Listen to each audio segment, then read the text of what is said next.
நம்முடைய தியானத்துக்கென்று 1 சாமுவேல் எழுதின புத்தகம் 2ನೇ ಅಧ್ಯಾಯ 2ஆம் அதிகாரம் 27ನೇ ವಚನದಿಂದ ಓದಿಕೊಳ್ಳೋಣ. 27ஆம் வசனத்திலிருந்து நாம் வாசித்துக் கொள்ளலாம். 1 Samuel chapter 2 verse 27 onwards. 1 Samuel 2வது அதிகாரம் 27ஆம் வசனத்திலிருந்து. ದೇವರ ಮನುಷ್ಯನೊಬ್ಬನು ಏಲಿಯ ಬಳಿಗೆ ಬಂದು ಅವನಿಗೆ, ಯೆಹೋವನು ನಿನಗೆ ಹೇಳುವುದೇನೆಂದರೆ, ಇಸ್ರಾಯೇಲರು ಐಗುಪ್ತದಲ್ಲಿ ಫರೋಹನ ದಾಸತ್ವದಲ್ಲಿದ್ದಾಗ ನಾನು ನಿನ್ನ ಗೋತ್ರದವರಿಗೆ ಪ್ರತ್ಯಕ್ಷನಾಗಿ ಇಸ್ರೇಲರ ಎಲ್ಲ ಕುಟುಂಬಗಳಿಂದ ಅವರನ್ನೇ ಯಾಜಕೋದ್ಯಕ್ಕೆ ಅಂದರೆ ಯಜ್ಞವನ್ನು ಅರ್ಪಿಸುವುದಕ್ಕೂ ಧೂಪ ಹಾಕುವುದಕ್ಕೂ ನನ್ನ ಸನ್ನಿಧಿಯಲ್ಲಿ ಯೆಹೋವನನ್ನು ಧರಿಸಿಕೊಳ್ಳುವುದಕ್ಕೂ ಆರಿಸಿಕೊಂಡು ಅವರಿಗೆ ಇಸ್ರಾಯೇಲರ ಯಜ್ಞಶೇಷದ ಹಕ್ಕನ್ನು ಅನುಗ್ರಹಿಸಿದೆನು. ನನ್ನ ಪ್ರಜೆಗಳಾದ ಇಸ್ರಾಯೇಲರು ನನ್ನ ಆಜ್ಞಾನುಸಾರವಾಗಿ ನನ್ನ ಮಂದಿರಕ್ಕೆ ತರುವ ಯಜ್ಞ ನೈವೇದ್ಯಗಳ ಘನತೆಯನ್ನು ನೀವು ಭಂಗಪಡಿಸಿ ಅವುಗಳ ಶ್ರೇಷ್ಠ ಭಾಗಗಳಿಂದ ನಿಮ್ಮನ್ನು ಕೊಬ್ಬಿಸಿಕೊಳ್ಳುವುದೇಕೆ? ನೀನು ನನ್ನನ್ನು ಗೌರವಿಸುವುದಕ್ಕಿಂತ ಹೆಚ್ಚಾಗಿ ನಿನ್ನ ಮಕ್ಕಳನ್ನೇ ಗೌರವಿಸುವುದು ಸರಿಯೋ? ನಿನ್ನ ಗೋತ್ರದವರು ಸಂತಾನದವರು ನಿರಂತರವೂ ನನ್ನ ಸನ್ನಿಧಿಯಲ್ಲಿ ಸೇವೆ ಮಾಡಬಹುದು ಎಂದು ಆಜ್ಞಾಪಿಸಿದ ಇಸ್ರಾಯೇಲ್ ದೇವರಾದ ಯೆಹೋವನೆಂಬ ನಾನು ಈಗ ತಿಳಿಸುವುದೇನೆಂದರೆ, ಅದು ನನಗೆ ದೂರವಾಗಿರಲಿ. ನನ್ನನ್ನು ಸನ್ಮಾನಿಸುವವರನ್ನು ಸನ್ಮಾನಿಸುವೆನು, ನನ್ನನ್ನು ತಿರಸ್ಕರಿಸುವವರನ್ನು ತಿರಸ್ಕಾರ ಹೊಂದುವರು. ನಾನು ನಿನ್ನ ಮತ್ತು ನಿನ್ನ ಮನೆಯವರ ಬಾಹುಬಲವನ್ನು ಮುರಿಯುವ ದಿನಗಳು ಬರುವವು. ನಿನ್ನ ಮನೆಯಲ್ಲಿ ಯಾರು ಪೂರ್ಣಾಯುಷ್ಯವನ್ನು ಮುಟ್ಟುವುದೇ ಇಲ್ಲ. ನಿನ್ನ ವೈರಿಯು ನಿನ್ನ ಮಂದಿರದಲ್ಲಿ ಸೇವೆ ಮಾಡುವುದನ್ನು ನೋಡುವಿ. ಇಸ್ರಾಯೇಲರಿಗೆ ಸರ್ವಶುಭವನ್ನು ದಯಪಾಲಿಸುವೆನು, ಆದರೆ ನಿನ್ನ ಮನೆಯಲ್ಲಿ ಯಾರು ಪೂರ್ಣ ಆಯುಷ್ಯವನ್ನು ಮುಟ್ಟುವುದೇ ಇಲ್ಲ. ನಾನು ನನ್ನ ಸಾನ್ನಿಧ್ಯ ಸೇವೆಯಿಂದ ಹಾಕದೆ ಒಬ್ಬನನ್ನಾದರೂ ಉಳಿಸಿದರೆ ಅವನು ನಿನ್ನ ಕಣ್ಗೇಡಿಗೂ ಮನೋವ್ಯತಿಗೂ ಕಾರಣನಾಗುವನು. ನಿನ್ನ ಸಂತಾನದವರೆಲ್ಲರೂ ಕತ್ತಿಯಿಂದ ಸಮೃದ್ಧರಾಗುವರು.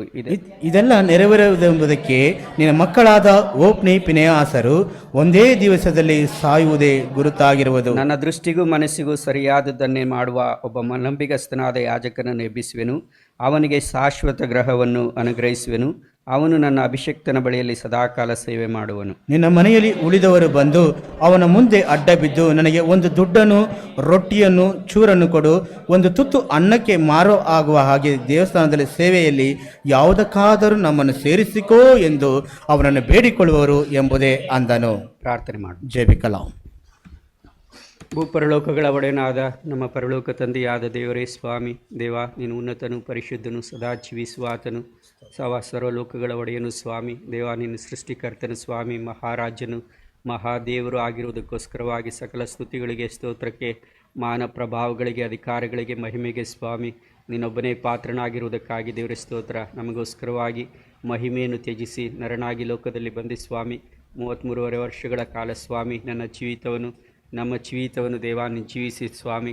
ದೇವ ತಂದೆಗೆ ಪ್ರಿಯನಾದಂಥ ಮಗನು ಎಂಬುದಾಗಿ ನೀನು ಸಾಕ್ಷಿ ಹೊಂದಿ ಸ್ವಾಮಿ ನಮಗೆ ತೋರಿಸಿಕೊಟ್ಟಂಥ ನಿನ್ನ ಜೀವಿತಕ್ಕೋಸ್ಕರವಾಗಿ ದೇವ ನಿನಗೆ ಸ್ತೋತ್ರ ಮಾತ್ರವಲ್ಲ ಸ್ವಾಮಿ, ನಮ್ಮ ಬದಲಾಗಿ ಕರ್ತನೆ ಕಲ್ವಾರಿ ಶಿಲುಬೆಯಲ್ಲಿ ನೀನು ಪ್ರಾಣ ಕೊಟ್ಟು ನಮ್ಮ ಅಪರಾಧಗಳ ನಿಮಿತ್ತವಾಗಿ ನೀನು ಜಜ್ಜಲ್ಪಟ್ಟು ನಮಗೆ ಸುಶಾಂತಿನುಂಟು ಮಾಡುವ ದಂಡನೆಯನ್ನು ಸ್ವಾಮಿ ನೀನು ಅನುಭವಿಸಿದ್ದಕ್ಕಾಗಿ ನಿನ್ನ ಬಾಸುಂಡೆಗಳಿಂದ ನಮ್ಮನ್ನು ಗುಣಪಡಿಸುವುದಕ್ಕೋಸ್ಕರವಾಗಿ ಪಾಪ ಜ್ಞಾನವಿಲ್ಲದ ನೀನು ನಮಗೋಸ್ಕರವಾಗಿ ಪಾಪ ಸ್ವರೂಪಿಯಾಗಿ ಮಾಡಲ್ಪಟ್ಟು ನಮ್ಮನ್ನು ದೇವರಿಗೆ ನೀತಿ ಸ್ವರೂಪಿಗಳಾಗಿ ನೀನು ಮಾಡಿಕೊಂಡದಕ್ಕಾಗಿ ದೇವ ನಿನಗೆ ಸ್ತೋತ್ರ. ನಂಬಿಕೆಯಿಂದ ಸ್ವಾಮಿ ನಮ್ಮನ್ನು ನೀತಿವಂತರಾಗಿ ನಿರ್ಣಯಿಸಿ ಸ್ವಾಮಿ ದೇವರೊಂದಿಗೆ ಉಂಟಾದ ಸಮಾಧಾನದಲ್ಲಿ ನಮ್ಮನ್ನು ಇರಿಸಿ ದೇವರ ಸಮಕ್ಷಮದಲ್ಲಿ ಪ್ರವೇಶಿಸುವಂಥ ಭಾಗ್ಯವನ್ನು ದೇವ ಮಾತ್ರವಲ್ಲ ಸ್ವಾಮಿ ಲೋಕದಲ್ಲಿ ನಮ್ಮ ಕೊಟ್ಟ ನಿರೀಕ್ಷೆಗೋಸ್ಕರವಾಗಿ ಪರಿಶುದ್ಧಾತ್ಮ ದೇವರ ಮೂಲಕವಾಗಿ ನಿನ್ನ ಪ್ರೀತಿ ರಸವು ನಮ್ಮ ಹೃದಯದಲ್ಲಿ ನೀನು ಸುರದಂಥ ದೇವರಾಗಿರುವುದಕ್ಕೋಸ್ಕರವಾಗಿ ದೇವರೇ ನಿನಗೆ ಸ್ತೋತ್ರ ಮಾಡಿದೇರೆ ಕೊಂಡಾಡ್ತೀವಿ. ಹೌದು ಸ್ವಾಮಿ, ಸತ್ತು ಜೀವಂತನಾಗಿ ಎದ್ದು ಬಂದು ಪರಲೋಕದಲ್ಲಿ ತಂದೆಯ ಬಲ್ಪಾಶದಲ್ಲಿ ಅಗಲಿರಲು ಸ್ವಾಮಿ ನಮಗೋಸ್ಕರವಾಗಿ ನೀನು ಮಾಡುವಂಥ ವಿಜ್ಞಾಪನ ಸೇವೆಗೋಸ್ಕರವಾಗಿ ದೇವರ ಸ್ತೋತ್ರ. ರಾಜಾದಿರಾಜನಾಗಿ ನೀನು ಬರುವಂಥ ದೇವರು ಸ್ವಾಮಿ ದೇವ ನೀನು ಬರುವವರೆಗೂ ಸ್ವಾಮಿ ನಿನ್ನ ವಾಕ್ಯದ ಬೆಳಕಿನಲ್ಲಿ ನಮ್ಮನ್ನು ಇರಿಸಿ ನಿನ್ನ ವಾಕ್ಯದಿಂದ ನಮ್ಮನ್ನು ಕಾದು ಲೋಕದ ಮಲಿನತ್ವ ನಮಗೆ ಅಂಟಿಕೊಳ್ಳದ ಹಾಗೆ ದುಷ್ಟನು ನಮ್ಮನ್ನು ತಾಕದ ಹಾಗೆ ಸ್ವಾಮಿ ಅನುದಿನವೂ ನಮ್ಮನ್ನು ಕಾಪಾಡುವಂಥ ದೇವರಾಗಿರುವುದಕ್ಕಾಗಿ ದೇವ ನಿನ್ನ ಸಮಕ್ಷಮದಲ್ಲಿ ಹರ್ಷದೊಡನೆ ನಮ್ಮನ್ನು ನಿಲ್ಲಿಸಲಿಕ್ಕೆ ದೇವಾನಿ ಶಕ್ತನಾದ ದೇವರಾಗಿರುವುದಕ್ಕಾಗಿ ದೇವರ ಸ್ತೋತ್ರಪ್ಪ. ಸಮಯದಲ್ಲೂ ತಂದೆಯೇ ಓದಿದಂಥ ವಾಕ್ಯ ಭಾಗ ನಿನ್ನ ಕೈಗಳಿಗೆ ಒಪ್ಪಿಸ್ತೇವೆ. ನೀನಿಲ್ಲದೆ ನಾವು ಏನು ಮಾಡಲಾರೆವು. ನಮ್ಮ ಮಾತುಗಳು ವ್ಯರ್ಥ ಸ್ವಾಮಿ, ನಮ್ಮ ಮಾತುಗಳು ಮರಣ ಸ್ವಾಮಿ, ಆದರೆ ನಿನ್ನ ಮಾತುಗಳು ಆತ್ಮವು ಜೀವವಾಗಿದೆ ಸ್ವಾಮಿ. ನೀನೇ ಮಾತನಾಡು. ಯಾವ ಉದ್ದೇಶದಿಂದ ಈ ವಾಕ್ಯಗಳನ್ನ ಬರೆದಿದೆಯೋ ಆ ಉದ್ದೇಶಕ್ಕನುಸಾರವಾಗಿ ನಾವು ಅರ್ಥ ಮಾಡಿಕೊಂಡು ಅದನ್ನು ವಿವರಿಸುವಂತೆ ನಿನ್ನ ಕೃಪೆಯನ್ನು ಗ್ರಹಿಸಿಕೊಡು. ನಿನ್ನ ವಾಕ್ಯ ನನ್ನೊಟ್ಟಿಗೂ ಮಾತನಾಡಲಿ. ದಾಸನನ್ನು ಸ್ವಾಮಿ ವಾಕ್ಯ ಕೇಳುವಂಥ ಪ್ರತಿಯೊಬ್ಬರನ್ನು ಸುತ್ತಮುತ್ತಲಿರೋ ಜನರನ್ನು ಸ್ವಾಮಿ ಆನ್ಲೈನ್ ಮೂಲಕವಾಗಿಯೂ ವಾಕ್ಯ ಕೇಳುವಂಥವ್ರನ್ನ ದೇವಾ ನಿನ್ನ ಕೈಗಳಿಗೆ ಒಪ್ಪಿಸ್ತೇವೆ ಸ್ವಾಮಿ. ದೇವಾ ನೀನು ಮಾತನಾಡು ಕರ್ತನೆ, ನಿನ್ನ ಸ್ವರ ನಾವು ಕೇಳಿಸ್ಕೊಳ್ಬೇಕು. ನಿನ್ನ ವಾಕ್ಯದಿಂದ ನಮ್ಮ ಜೀವಿತವನ್ನು, ನಮ್ಮ ಮನಸ್ಸನ್ನು, ಹೃದಯವನ್ನು, ಆಲೋಚನೆಯನ್ನು ಸ್ವಾಮಿ ದೇವಾ ನೀನು ಶುದ್ಧೀಕರಿಸಿ ಎಂಬುದಾಗಿ ಪ್ರಾರ್ಥಿಸ್ತೇವೆ. ಎಲ್ಲ ಘನತೆ ಮಹಿಮೆ ನಿನಗೆ ಸಲ್ಲಿಸಿ ಯೇಸುವಿನಲ್ಲಿ ಪ್ರಾರ್ಥಿಸಿದ್ದೇವೆ ನಮ್ಮ ತಂದೆಯೇ, ಆಮೀನ್. ಈ ದಿವಸ ಜೂನ್ 15ನೇ ತಾರೀಕು 2025 ಇಸ್ವಿ. இந்த நாள் ஜூன் 25 2025 ஆண்டு. ಇಡೀ ಲೋಕದಲ್ಲಿ ಇವತ್ತು ಫಾದರ್ಸ್ ಡೇ, ತಂದೆಯ ದಿವಸ ಎಂಬುದಾಗಿ ಆಚರಿಸುವಂಥವರಾಗಿದ್ದಾರೆ. முழு உலகத்திலே ஃபாதர்ஸ் டே என்பதாக ஆசரிக்கிறார்கள்.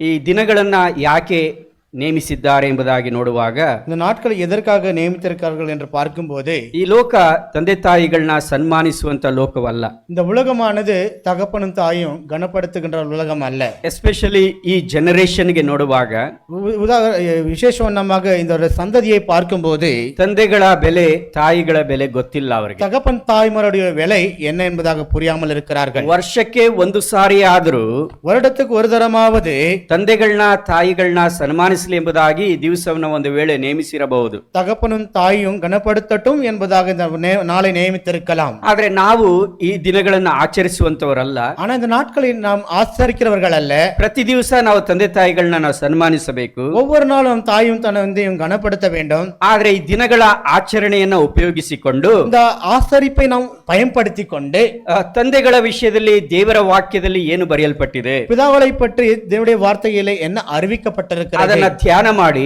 அதை நாம் தியானம் செய்து ಜೀವಿತದಲ್ಲಿ ನಾವು ಅಳವಡಿಸಿಕೊಳ್ಳುವಂತವರಾಗಿದ್ದೇವೆ. வாழ்க்கையிலே நாம் அதை சீர்படுத்திக் கொள்ளவர்களாய் நாம் இருக்க வேண்டும். ನಾವು ಬೈಬಲ್ ಗ್ರಂಥವನ್ನು ಓದುವಾಗ நாம் சத்தியவேதத்தை நாம் வாசிக்கும் போது ಅನೇಕ ತಂದೆಗಳ ವಿಷಯವಾಗಿ ಬರೆಯಲ್ಪಟ್ಟಿದೆ. அநேக தகப்பன்மார்களை பற்றி நாம் வாசிக்கின்றோம். ಎಲ್ಲಕ್ಕಿಂತ ಹೆಚ್ಚಾಗಿ எல்லாவற்றையும் காட்டிலும் ನಮ್ಮ ಪರಲೋಕ ತಂದೆಯ ವಿಷಯವಾಗಿ ಬೈಬಲ್ ಗ್ರಂಥ ತಿಳಿಸುವಂತದಾಗಿದೆ. நம்முடைய பரலோகத்தின் தகப்பனை பற்றி என் சத்தியவேதம் அறிவிக்கின்றது. ಬೈಬಲ್ ನಲ್ಲಿ ಅನೇಕ ಮನುಷ್ಯರಿಗೆ ತಂದೆ ತಾಯಿಗಳು ಇರುವಂತವರಾಗಿದ್ದಾರೆ. வேதத்திலே அநேகருக்கு தகப்பன் தாய்மார்கள் இருக்கிறார்கள், ತಂದೆಗಳು ಇರುವಂತವರಾಗಿದ್ದಾರೆ. தகப்பன்மார்கள் இருக்கிறார்கள். ಕೆಲವು ಒಳ್ಳೆ ತಂದೆ ಇದ್ದಾರೆ, சிலருக்கு நல்ல தகப்பன்மார்கள் இருக்கிறார்கள், ಕೆಲವರಿಗೆ ಕೆಟ್ಟ ತಂದೆ ಇದ್ದಾರೆ, சிலருக்கு பொல்லாத தகப்பன்மார்கள் இருக்கிறார்கள். ಅವು ಎರಡನ್ನೂ ಸಹ ಬೈಬಲ್ ಗ್ರಂಥದಲ್ಲಿ ಬರೆದಿರುವಂತದಾಗಿದೆ. இந்த இரண்டு காரியங்களும் வேதத்திலே நாம் பதிவிடப்பட்ட இருக்கிறதை நாம் பார்க்கின்றோம். ಈ ದಿವಸ ನಾನು ತಂದೆಗಳ ವಿಷಯವಾಗಿ ಮಾತನಾಡುವಾಗ இந்த அருமையான வேளையில் நான் பிதாக்களை பற்றி நாம் பேசும்போது ಅದು ತಾಯಂದಿರಿಗೂ ಸಹ ಅನ್ವಯಿಸುವಂತದಾಗಿದೆ. அது தாய்மார்களுக்கும் அது பொருத்துகிறது. ದೇವರ ವಾಕ್ಯಗಳು ನೋಡುವಾಗ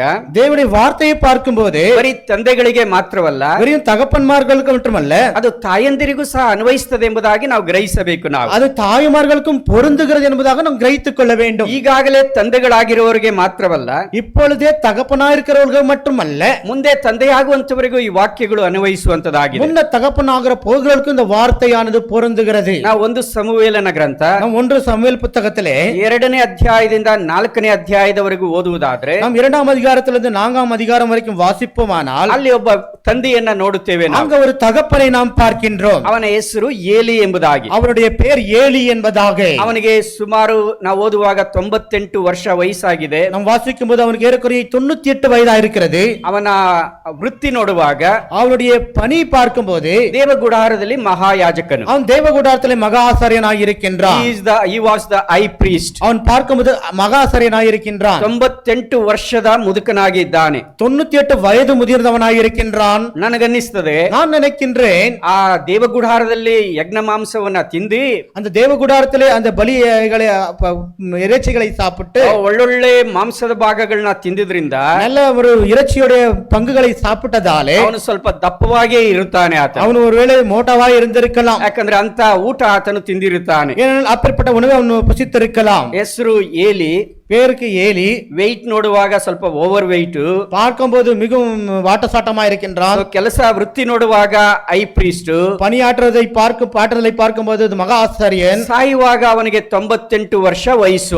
மரிக்கும் போது அவனுக்கு 98 வயது. ಅವನು ಸತ್ತದ್ದು ನೋಡುವಾಗ, அவன் மாண்டு போனது பார்க்கும்போது ಯಾವುದೋ ಒಂದು ದುಃಖದ ವಾರ್ತೆಯನ್ನು ಕೇಳಿ, ஏதோ ஒரு துக்கத்தின் வார்த்தையை கேட்டு ಆತನು ಹಿಂದಕ್ಕೆ ಬಿದ್ದು ಆತನು ಕುತ್ತಿಗೆ ಮುರಿದು ಸತ್ತು ಹೋದ. அவன் பின்னாலே விழுந்து கழுத்து முறிந்து மறைத்து போனான். ಅವನ ಜೀವಿತ ನೋಡುವಾಗ அவன் வாழ்க்கையை பார்க்கும்போது ಆತನು ಬಹಳ ಒಳ್ಳೆಯ ಮನುಷ್ಯನು. ಆತನು அவன் மிகவும் நல்ல ஒரு மனிதன். ಆತನು ಯಾವತ್ತೂ ಸಹ ದೊಡ್ಡ ಪಾಪವನ್ನ ಮಾಡಲಿಲ್ಲ. அவன் ஒருபோதும் பெரிய பாவத்தை செய்யவில்லை. ಆತನೇನು ಕುಡುಕನಲ್ಲ, அவன் பெரிய குடிகாரனும் அல்ல, ಅಥವಾ ಯಾವುದೋ ಕಳ್ಳನೋ ದರೋಡೆಕೋರನು ಸಹ ಅಲ್ಲ. ஏதோ திருடனும் கொள்ளையடிக்கிறவனும் அல்ல. ತನ್ನ ಜೀವಿತದಲ್ಲಿ 98 ವರ್ಷಗಳ ಕಾಲ, தன் வாழ்க்கையில 90 ஆண்டுகள் காலமாக ಒಬ್ಬಳೇ ಹೆಂಡತಿಗೆ ಗಂಡನಾಗಿ ನಂಬಿಗಸ್ತನಾಗಿದ್ದನು. ஒரே மனைவிக்கு கணவனாக உண்மையுள்ளவனாக இருந்தான். ತನ್ನ ಜೀವಿತದಲ್ಲಿ ಯಾವತ್ತೂ ವ್ಯಭಿಚಾರ ಪಾಪವನ್ನ ಮಾಡಲಿಲ್ಲ. தன் வாழ்க்கையில ஒருபோதும் விபச்சாரத்தை செய்யவில்லை. ಯಾರನ್ನು ಸಹ ಆತನು ಕೊಲೆ ಮಾಡಲಿಲ್ಲ. யாரையும் அவன் கொலை செய்யவில்லை. ಯಾರನ್ನು ಕೆಟ್ಟದಾಗಿ ಆತನು ಮಾತನಾಡಲಿಲ್ಲ. யாரையும் ಕೆಟ್ಟதாக ಅವನು பேசவும் இல்லை.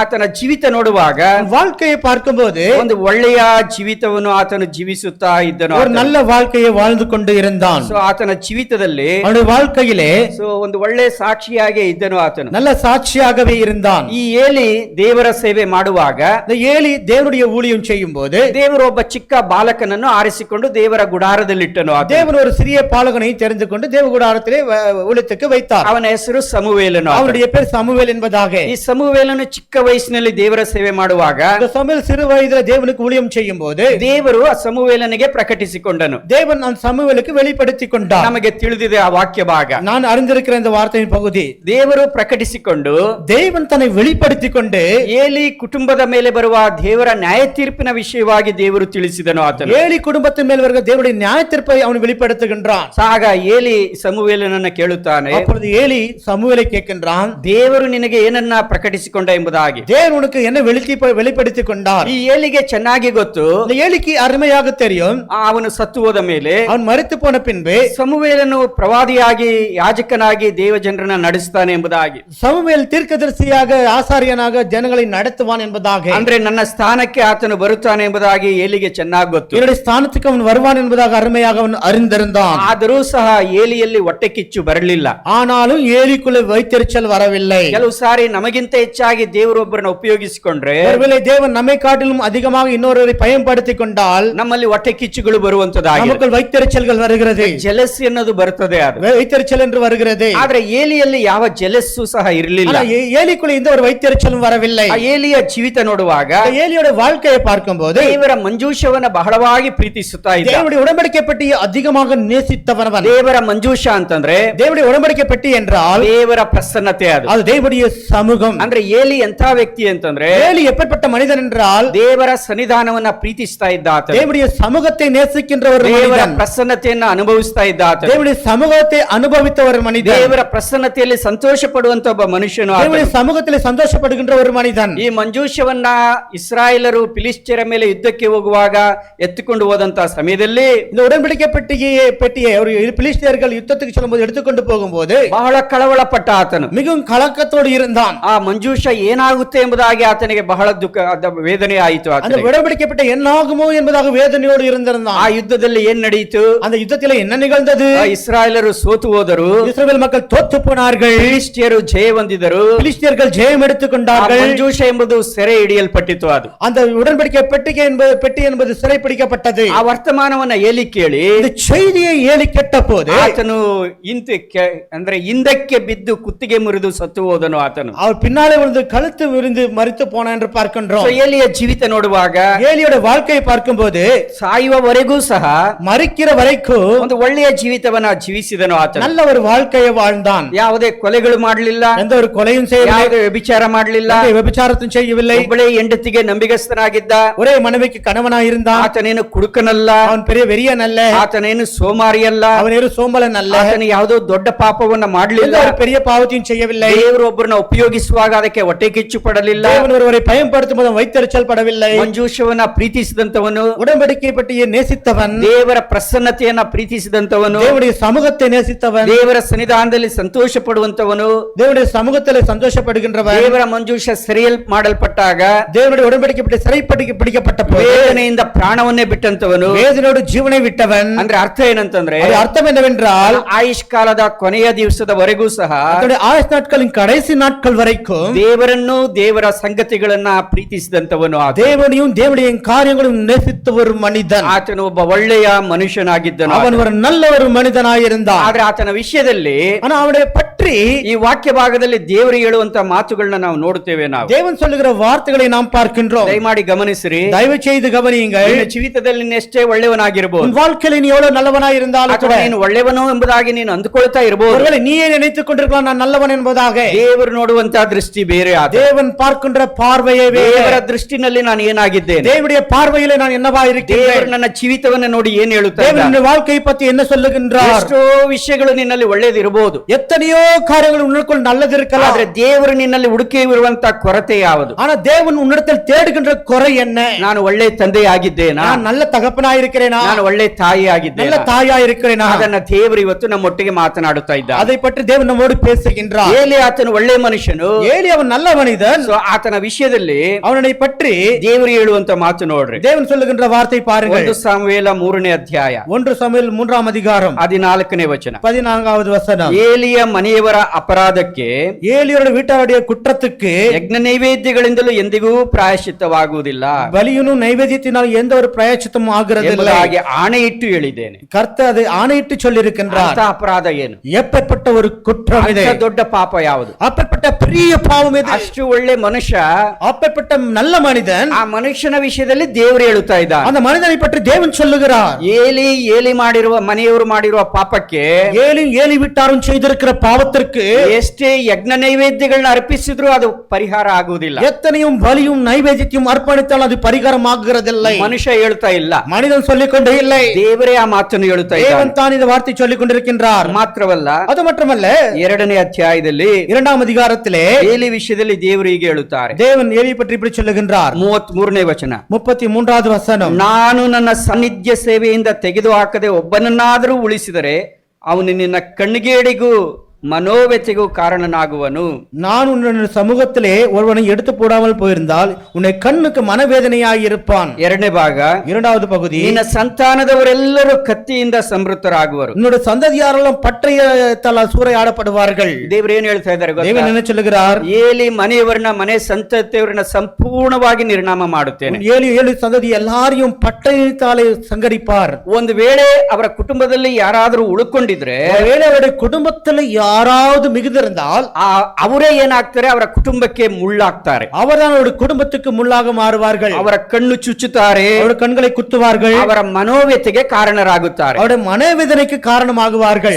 ಅವರನ್ನ ಯಾಜಕ ಸೇವೆಯಿಂದ ನಾನು ಅವನ್ನ ಕಿತ್ತಾಕ್ತೇನೆ ಎಂಬುದಾಗಿ அவர்களை ஆசாரிய உலகத்திலிருந்து எடுத்து விசாட்டுவேன் என்று சொல்லுகின்றார். 31ನೇ ವಚನದಲ್ಲಿ 31வது வசனத்திலே, ನಾನು ನಿನ್ನ ಮತ್ತು ನಿನ್ನ ಮನೆಯವರ ಬಾಹುಬಲವನ್ನು ಮುರಿಯುವ ದಿನಗಳು ಬರುವವು. ನಾನು உன்னுடைய வீட்டாரையும் பலத்தை முறிகின்ற நாட்கள் வரும். ಎರಡನೇ ಭಾಗ 2வது பகுதி. ನಿನ್ನ ಮನೆಯಲ್ಲಿ ಯಾರು ಪೂರ್ಣಾಯುಷ್ಯವನ್ನು ಮುಟ್ಟುವುದಿಲ್ಲ. உன் வீட்டில் யாரும் பூர்ண ஆயுஷ்களை முட்டுகின்றதில்லை.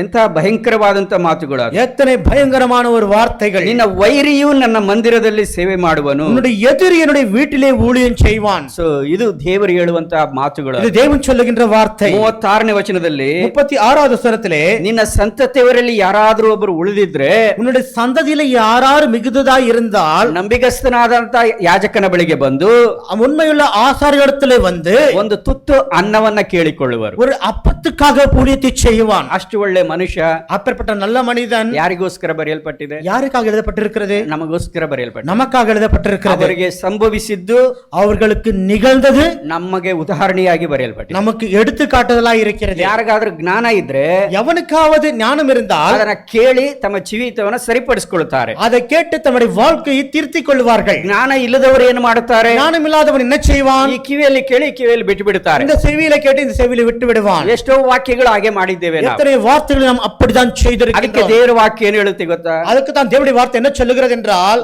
ದೇವರಾತ್ಮನು ಸಭೆಗಳಿಗೆ ಹೇಳುವುದನ್ನು ಕಿವಿಯುಳ್ಳವನು ಕೇಳಲಿ ಎಂಬುದಾಗಿ. சபைகளுக்கு தேவ ஆவியானவர் சொல்லுகிறது, செவியுள்ளவன் கேட்க கடவன். ಕೆಲವರು ಕುತ್ಕೊಂಡು ನಿದ್ರೆ ಮಾಡ್ತಾರೆ, ஒரு சிலர் உட்கார்ந்து உறங்குகிறார்கள், ಕೆಲವರು ಕುತ್ಕೊಂಡು ಏನೋ ಯೋಚನೆ ಮಾಡುತ್ತಾರೆ, அமர்ந்து கொண்டு எதையோ யோசிக்கிறார்கள், ಕೆಲವರು ಕುತ್ಕೊಂಡು ವಾಕ್ಯಕ್ಕೆ ವಿರುದ್ಧವಾಗಿ ಆಲೋಚನೆ ಮಾಡುತ್ತಾರೆ, சிலர் உட்கார்ந்து வார்த்தைக்கு விரோதமாக யோசிக்கிறார்கள். ಎಲ್ಲರೂ ದೇವರ ವಾಕ್ಯ ಕೇಳಲ್ಲ. எல்லாரும் தேவனுடைய வார்த்தையை கேட்கிறதில்லை. ವಾಕ್ಯ ಕಿವಿನಲ್ಲಿ ನೀನು ಕೇಳಬಹುದು, வார்த்தையை செவியில கேட்கலாம், ಆದ್ರೆ ವಾಕ್ಯದ ಗ್ರಹಿಕೆ ನಿನ್ನ ಹೃದಯದಲ್ಲಿ, ಎಲ್ಲರ ಹೃದಯದಲ್ಲೂ ಬರಲ್ಲ. ಅದು அந்த வார்த்தை என்று கிரகிக்கின்ற காரியம் எல்லாருடைய இருதயத்திலும் வருகிறது. ಯಾರ ಹೃದಯದಲ್ಲಿ ದೇವರ ಆತ್ಮ ಕಾರ್ಯ ಮಾಡುತ್ತಾನೋ யாருடைய உள்ளத்துல தேவ ஆவியானவர் ಅವರ பணியாற்றுகிறாரோ ಹೃದಯದಲ್ಲಿ ಮಾತ್ರವೇ ವಾಕ್ಯದ ಗ್ರಹಿಕೆ ಬರುತ್ತದೆ ಅದು. அந்த உள்ளத்தில் மட்டும் தேவனுடைய வார்த்தை கிரகிக்கின்ற இருதயம் வரும். ಬಹಳಷ್ಟು ಜನ ವಾಕ್ಯಗಳನ್ನ ಕೇಳಿ ಬಿಟ್ಟು ಬಿಡುತ್ತಾರೆ. அநேகர் தேவனுடைய வார்த்தைகளை கேட்டு விட்டு விடுகிறார்கள். ಸೊ ಬರೆದಿರುವ ಪ್ರತಿಯೊಂದು ಸಹ எழுதியிருக்கின்ற ஒவ்வொன்று கூட ನಮ್ಮನ್ನ ಉಪದೇಶಿಸುವುದಕ್ಕೂ நம்மை உபதேசிக்கும்படியாக ನಮ್ಮನ್ನು ತಿದ್ದಿ ಸರಿಪಡಿಸುವುದಕ್ಕೂ என்னை திருத்தி சரிப்படுத்துவதற்கும் ನಮ್ಮನ್ನು ನೀತಿ ಮಾರ್ಗದಲ್ಲಿ ನಡೆಸುವುದಕ್ಕೂ நீதியின் வழியிலே படிப்பதற்கும் ಆತ್ಮಿಕವಾಗಿ ನಮ್ಮನ್ನ ಕಟ್ಟುವುದಕ್ಕಾಗಿ ಬರೆಯಲ್ಪಟ್ಟಿದೆ. ஆவிக்குரிய மகனை நம்மை கட்டுவதற்காக எழுதப்பட்டிருக்கிறது. ದೇವರ ವಾಕ್ಯವನ್ನ ಗ್ರಹಿಸಿಕೊಳ್ಳಬೇಕು ನಾವು. ஆதலால் தேவனுடைய வார்த்தையை நாம் கிரகித்துக் கொள்ள வேண்டும். ಏಲಿ ನೋಡುವಾಗ ಅಷ್ಟು ಒಳ್ಳೆ ಮನುಷ್ಯನು ಆತ. ஏலி பார்க்கும் அத்தனை நல்ல மனிதனாய் இருந்தான். ಪ್ರಾಣ ಇರುವವರೆಗೂ ಸಹ